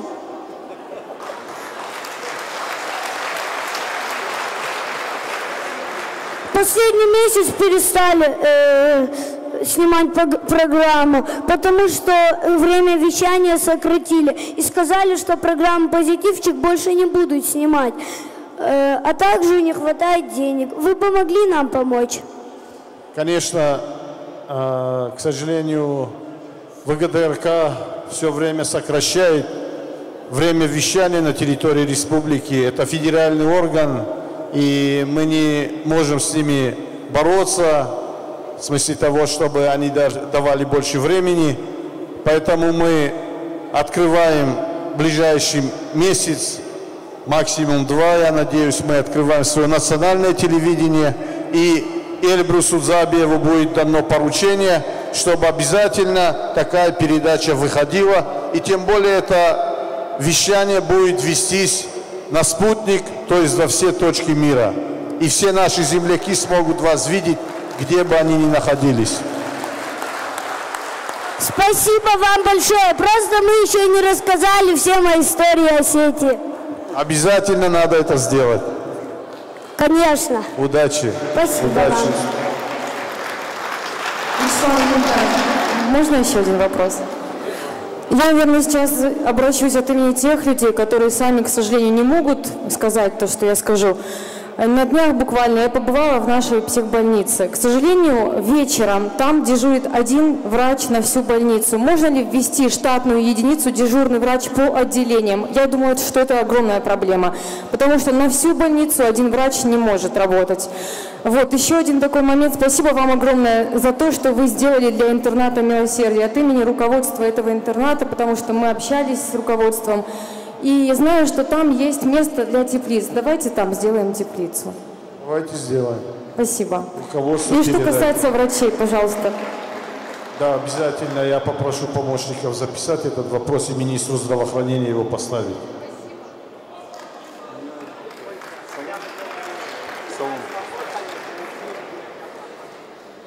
молодой человек, вот смотрите, вот там ребята, там, мы же все одинаково уважительно относимся друг к другу. Если мы дали слово, надо его... Спасибо всем большое спасибо. Вячеслав Михайлович, я очень рассчитываю, что эти встречи будут регулярные. И я думаю, что ни у кого нет сомнений, что сегодня наша встреча была от души.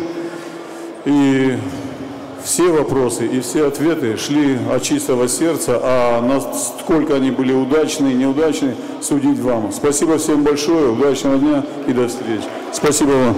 Спасибо всем. Я думаю, что эти встречи у нас будут регулярные. И я думаю, что ребят, желающих изложить свое видение развития республики, озвучить недостатки власти в том числе, будет все больше и больше. И мы из этого вместе с руководством, всем руководством республики будем делать свои выводы для того, чтобы более успешно развивать нашу республику. Спасибо вам. Доброго вечера.